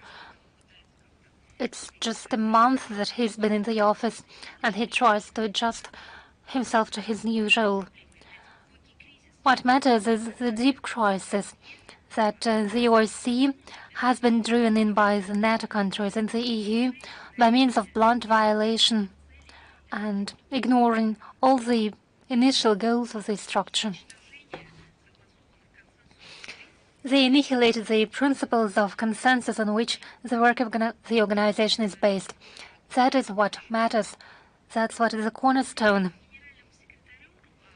He is the Secretary General, but the aggressive wild minority the member states are who distort the activities of the organization and annihilate it from within.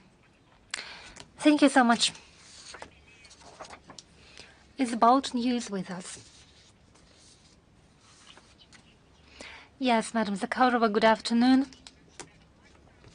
16th of March is approaching every day. In the Latvian capital, there is a march of veterans of the Latvian Waffen-SS Legion and its accomplices. What instruments can Russia use in order to counter glorification of Nazism in the Baltic states? And why didn't the EU and the UN take decisive measures in order to prohibit something like this?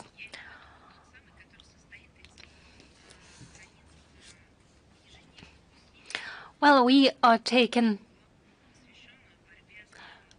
efforts in order to counter neo-Nazism. Our country, the Ministry of Foreign Affairs, our diplomats at international platforms in various countries where they are accredited in for more than 5 or 10 years, but for decades, have been drawing attention to this issue in order to make sure that it becomes a topic on the agenda of international relations and on the agenda of international organizations. For those purposes, we used a broad range of diplomatic tools in order to counter the revisionist policies of Latvia. Its authorities continue from year to year, as you rightly mentioned, to allow for the marches of former legionnaires of Waffen-SS in Riga, and they connive with a free, well, it was not free, but even aggressive imposition of ideology of those who adore these marchers, who belong to right radical organizations. We systemically draw attention of global community to this outrageous phenomenon by means of public statement, and we raise these issues in international organizations.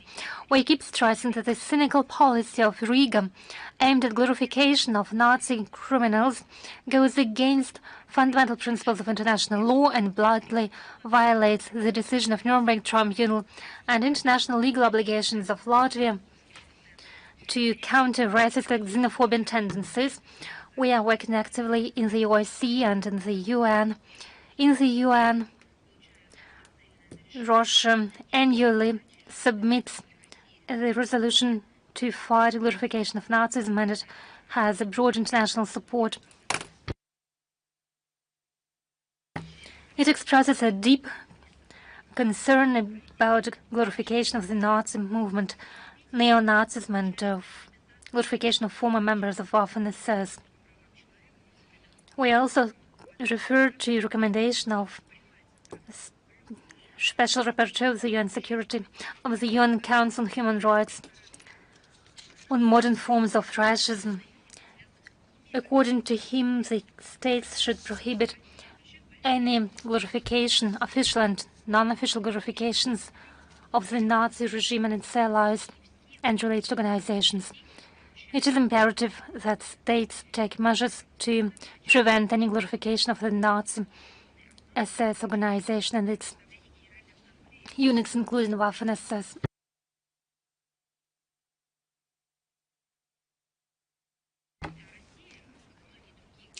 Just as many other states, Russia is making its contribution to the work in the UN General Assembly. Our country regularly presents our acquisitions to Latvia in a bilateral format. As you understand, we don't have any substantive relations, although we do maintain diplomatic contacts. But we can hardly describe them as full-fledged contacts due to Latvian position. We do react to any steps in this field taken by the Baltic states, so we sent diplomatic notes with accusations that these countries violate the International Convention on Elimination of All Forms of Racial Discrimination. We are the only country that does so because it takes proactive efforts, and that's what we do. This also refers to the facts of heroic glorification of Nazis, including the honoring of veterans of Waffen-SS. Now, as for the European Union, indeed, no one wants to pay attention to the terrible situation with glorification of Nazism in the Baltic states. It's not because they don't want to resolve and address these issues internally and publicly. That's not how it is. In reality, it's the new normal, the new ethics of modern-day Europe. They have a tolerance to Nazism due to the deliberate policy of Brussels aimed at rewriting of history, primarily the history of World War II. Why are they doing so? Because the principles that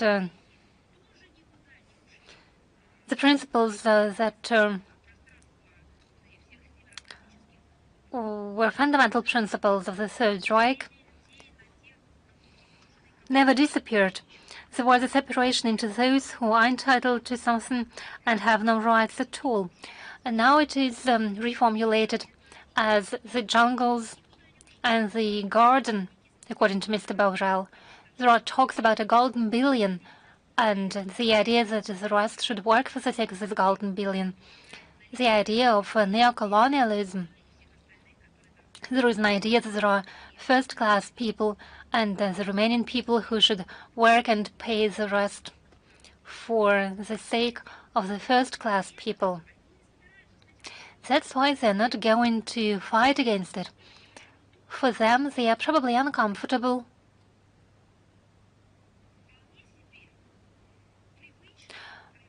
But quite habitual manifestations of their traditional philosophy. Therefore, they keep silent about these pages, terrible pages from the history. That is why they try to rewrite history in order to whitewash the historical realities. The revisionist war is dictated by ideological ideas of Brussels. They try to distort the image of Russia. They present it as an aggressive state. They eliminate any mentioning of the deeds of the Red Army that made the decisive contribution to liberation of concentration camps and prevention of massive elimination of people in many countries of Europe. They equate Stalinism and Nazism and refer to it as an element of the unity of the European Union. It is a terrible logic. They substitute historical realities and they turn Nazism. Just read the EU documents. They now are not talking about Nazism directly. They are now talking about authoritarianism.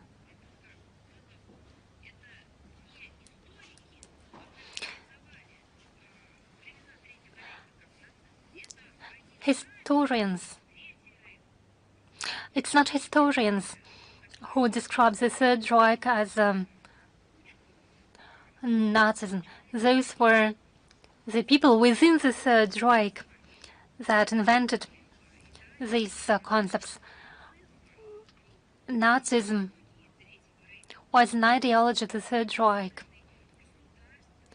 It was a declared ideology. So what happened now? Why should they pretend that it never existed and invent some sort of authoritarianism? Authoritarianism is something completely different. But we see that many European countries are not ready yet to accept the elimination of historical truth. Fortunately. But we see the cynical position of the masters in Latvia towards the EU. They keep silent and pretend to ignore the marchers with fascist and Nazi symbols in order not to take any steps, but they have to pay attention to such facts. In reality, they only provoke the Baltics. The European Union only provokes the Baltic states to continue their evil practice of glorifying these as criminals. Thank you so much for your answer. We move on. Is the Вечерние Novosti of Serbia here with us? Speak in English. Students and opposition in Serbia are organizing a protest in Belgrade this Saturday, which they are already announcing as the new October 5th, the date when the Slobodan Milosevic government was overthrown. At the same time, the authorities claim to have information that demonstrators are planning to seize the National Assembly, the Constitutional Court, and the National Television building. In your opinion, what kind of outcome is possible, and what consequences could this have for stability for the entire region? I mean, Balkan region. Мы внимательно следим за происходящим. Well, we continue monitoring what's happening in Serbia, because we're not simply talking about a country in our continent. It's a friendly state, and the Serbian people are very close to us. Undoubtedly, we once again call to a moderate policy, and we call everyone who is involved in what's going on in the country and understand the possible consequences of reckless steps. We expect normalization of the situation through a mutually respectful dialogue.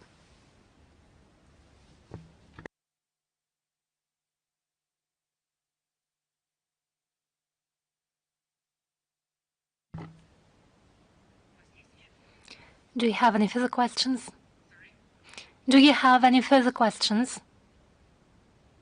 Any further questions? Any further questions? Any more questions? Can you hear the interpretation? Do you have anything? Yes, you can. Okay. Sorry, can you? Thank you so much. С нами Is Tavri here with us? Yes, good afternoon. We've already raised the issue of foreign mercenaries. We have a question regarding their search. We know that most mercenaries act on the side of nationalists in the armed forces of Ukraine. We know for sure that in the Kursk region there are mercenaries from Latin America. Do we have an international mechanism to hold the mercenaries accountable? And is the MFA working with the countries from which the mercenaries travel to the new regions of Russia? First, I would like to draw your attention to the words by President of Russia regarding the mercenaries and how we classify them. It is something that is very important. An important statement was made. And secondly,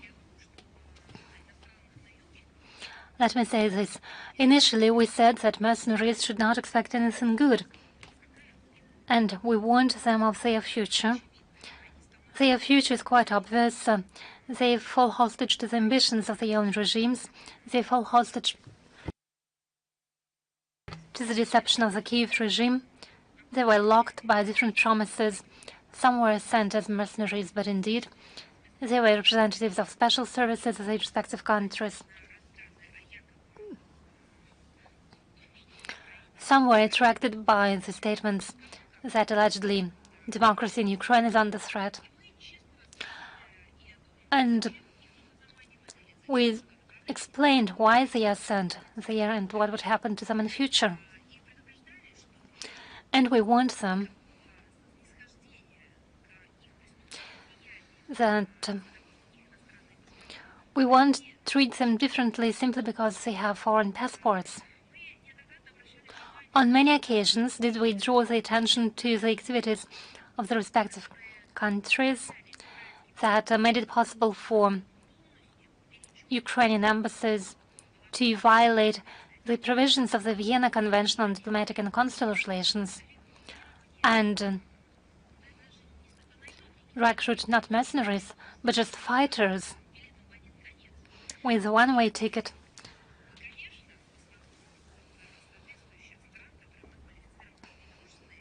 There are countries that we qualify as unfriendly, and from those countries we heard in response that they pretended not to understand what we are talking about. And some people simply tried to conceal the fact that they sent their own special agents to Ukraine. But now the situation has changed when it turned out that everything we had been warning about is truth. That's how it's going to be. And these mercenaries and those who called themselves mercenaries but in reality represented the special services of the states, they didn't answer the phone calls of their families, so it was obvious they would never answer these calls, or when they found themselves as the defendants, when criminal proceedings were initiated against them.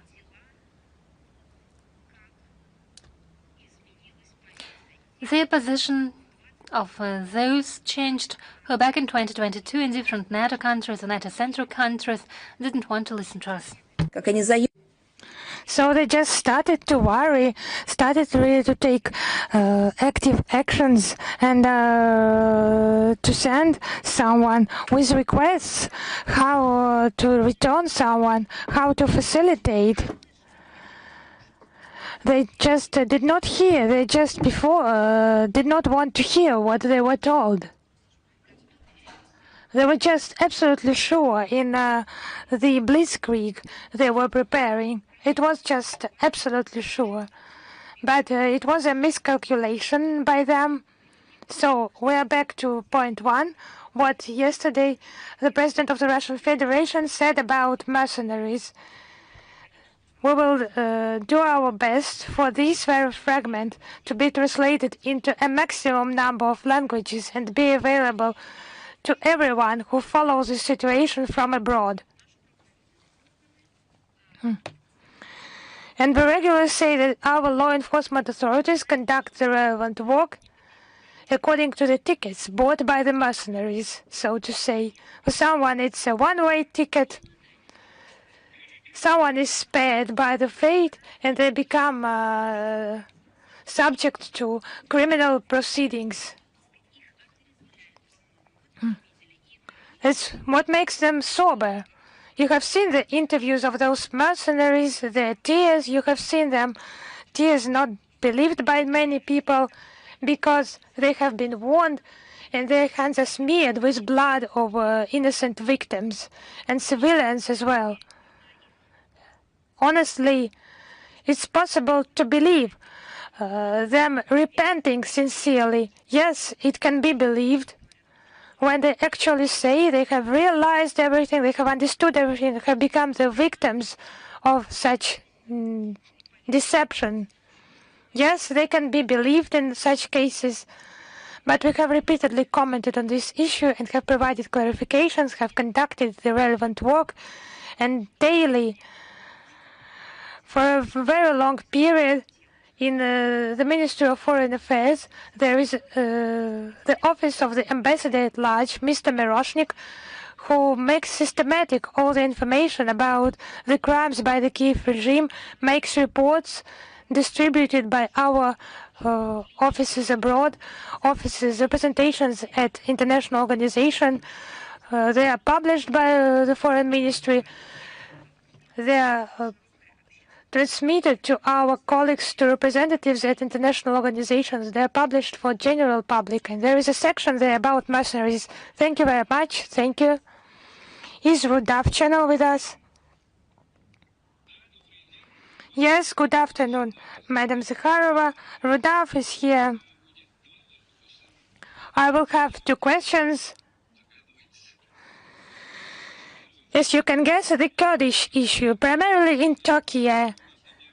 The Kurdistan Workers' Party has declared since the 1st of March the ceasefire in Turkey. It has been against the background of the call of the leader of the PKK, who is imprisoned, to lay down the arms and to stop the hostilities with Turkey. Mr. Öcalan, the head of the PKK, also said that the PKK should be disbanded.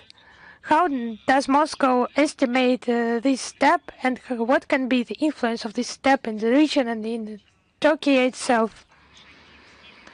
Well, we believe that all the steps aimed at de-escalation of violence in the country, in the region as a whole, aimed at the creation of the atmosphere of trust, resolving the issue with peaceful methods, they can only be welcomed, and we hope that it will contribute to achieving peace, strengthening stability and security. Thank you very much. The second question is about Syria and also the Kurdish issue. The Syrian government and the Kurdish forces, the democratic forces of Syria, on the 10th of March, they signed the agreement that accepts the rights of the Kurds in the Syrian states and ensures the integration of the key institutes of the Kurdish autonomy into the state institutions for cooperation in security. Do you think this will ensure, the new agreement will ensure the integrity of Syria and lead it to long-term stability, taking into account the events that took place in the west of Syria? Guided by the principle we have mentioned many times, respect for territorial integrity and sovereignty of Syria, Russia welcomes the agreement that has been reached on the Trans-Euphrates being returned to the Syrian states, taking into account all the ethnic confessional groups living in the region. We believe that it is the Syrians themselves that should determine the fate of their country within the framework of the wide national dialogue, and we regard the agreement between the Syrian government and the heads of the Syrian democratic forces as an important step to restore the unity of Syria, to strengthen its security and stability. And we think that the practical implementation of the agreements reached will be fraught with multidimensional problems, difficulties, challenges, and constructive mood should be preserved, and readiness for compromise, and we hope that the countries will succeed in that. Thank you. Thank you. Is Big Asia with us? Yes, hello, Madam Zakharova. Ina Fernandez, Big Asia channel. We have one question. Last week, a chargé d'affaires of China in Moscow noted that Russia and China seek future optimization of the visa regime. Please tell us how active is the work by the Russian Foreign Ministry in this area? What can facilitate mutual trips? And can Russian tourists hope for trips to China, visa-free trips to China in the foreseeable future? So let us start from the second part of the question. As of now, Russian tourists, and by the way, Chinese tourists, have an opportunity to travel between our countries or to our countries visa-free as part of tourist groups on the basis of the intergovernmental agreement of the 29th of February 2000. And last year, such an instrument, such an opportunity was taken by more than 1 million people, including 567,000 Chinese tourists and 468,000 Russian tourists. So in general, it is 50-50. So but a little bit more Chinese tourists. But the numbers are just testify for themselves. The first part of your question. Now the relevant authorities conduct the work to amend this agreement in order to further facilitate the conditions for mutual travel. These issues, namely bilateral cooperation, bilateral interaction, in order to improve the tourist flows, the humanitarian exchanges, this issue is in the focus of the attention of the Commission on Cooperation in Tourism of the Russian-Chinese Humanitarian Cooperation Commission and on the agenda of the top officials of the state.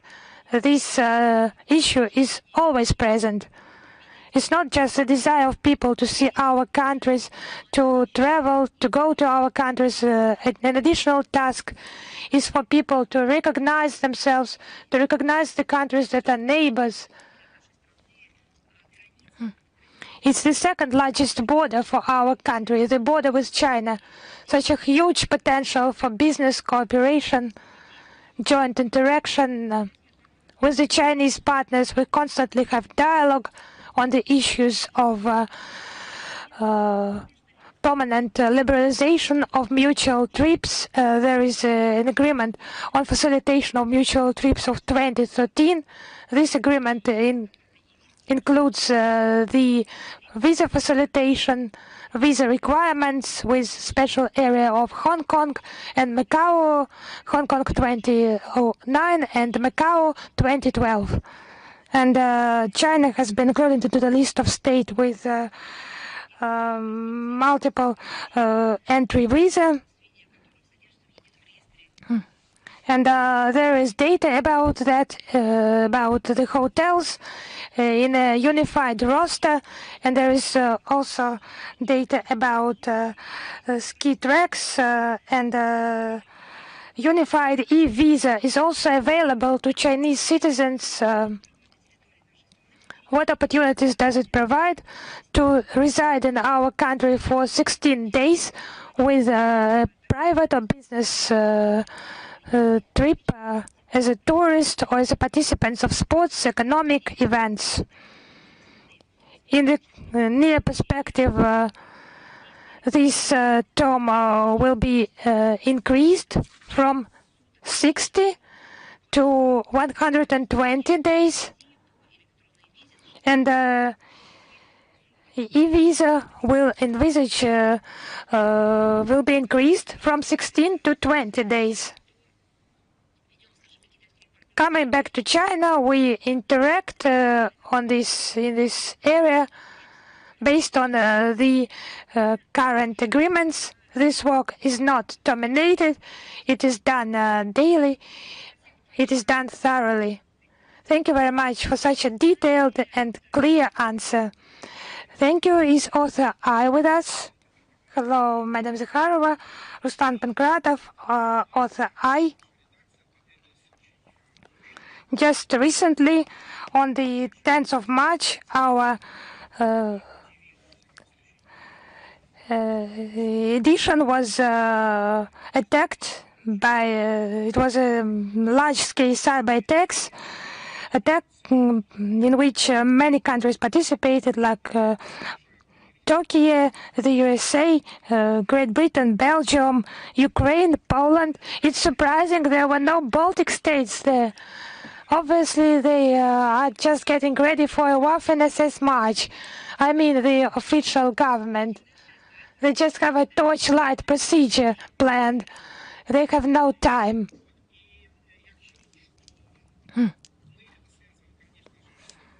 And of course, we'll link this with us publishing Russian Financial Group.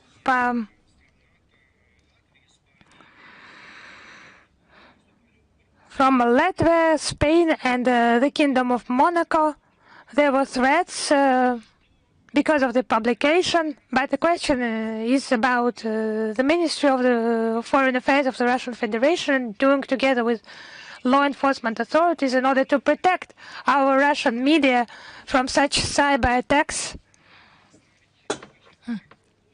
And maybe it will be obvious just to present it at on such platforms as the UN brings this issue about protection from cyber threats.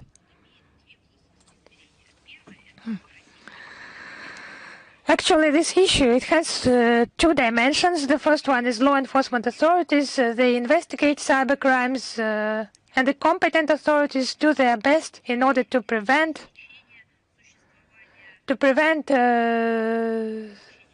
some possible crimes, cyber crimes. This is the first block about law enforcement authorities. If we have such experience, we have detected the criminals, we have revealed the criminal chains, we have prosecuted such cases. It's our domestic concepts on information security set of measures is the first point. The second issue is what you were talking about, the discussing this issue on international platforms. This work is done systematically by Foreign Ministry, not only to promote our approaches, but to practically implement these approaches in the documents of international organizations. One of the tasks is to prevent the impunity of the perpetrators, to develop the rules of the game for everyone, the agreements that would ensure the effective and transparent regulation of the global information space. The first step was the adoption by the UN General Assembly on the initiative of Russia of the Convention countering cybercrime. This document will allow for a real interaction of law enforcement authorities of participating states in countering cyber crimes, among other things, in relation to Russian journalists, as you have said rightly. We also seek the adoption of such documents, such agreements on international information security in countering prevention of interstate conflicts. It's the open-ended working group on international information security and the ad hoc committee on developing the comprehensive convention on countering cybercrime. With regard to the international platforms, including the UN and BRICS, based on our mandate, an example of such initiative is the Convention on Countering Cybercrime, approved recently and signed for signature. Regarding the issue of cyber attacks in general, we face them daily. We provide statistical data, especially when the attacks themselves are unprecedented and our resources, it is difficult for them to cope. And for those people who are engaged in such attacks, who allegedly do not have their own hackers and who act from different countries, our government bodies and regional authorities, municipal bodies, they just are well aware what cyber attacks are. Our business, our companies, telecom operators, banking sector, websites, services provided online, they are endlessly targeted by some sophisticated attacks. So it's continuation of the cyber aggression coordinated from abroad, aggression against our country. The purpose of that is multidimensional destabilization in our country, detrimental to our economy, some force majeure events and technogenical catastrophes even. It would not be correct here just to implement one set of measures in one sphere. We need to to act here in a comprehensive manner and a systematic manner. Thank you very much. It was a detailed reply. Thank you. Is the voice of the fatherland with us? Yes, hello, Madam Zakharova. We have two questions today. The first of them, can we say now that the US has surrendered to the Russian Federation? And the question is, what did they fear? But I beg you, please. So maybe we will somehow make them influence Europe in order to stop the aggression. But we are not here writing some novels or some symposium of some producers of thrillers or just filming some detective series. We are at an event that is called the briefing of the Foreign Ministry of the Russian Federation. I am the official representative of the Foreign Ministry. I comment on the facts, on the events. I respond to your questions on the agenda. As you want to just this wording, this fictional wording of your ideas, your philosophy, it's your right, so to say, but you can do what you want. But my sphere is, I have my mandate here.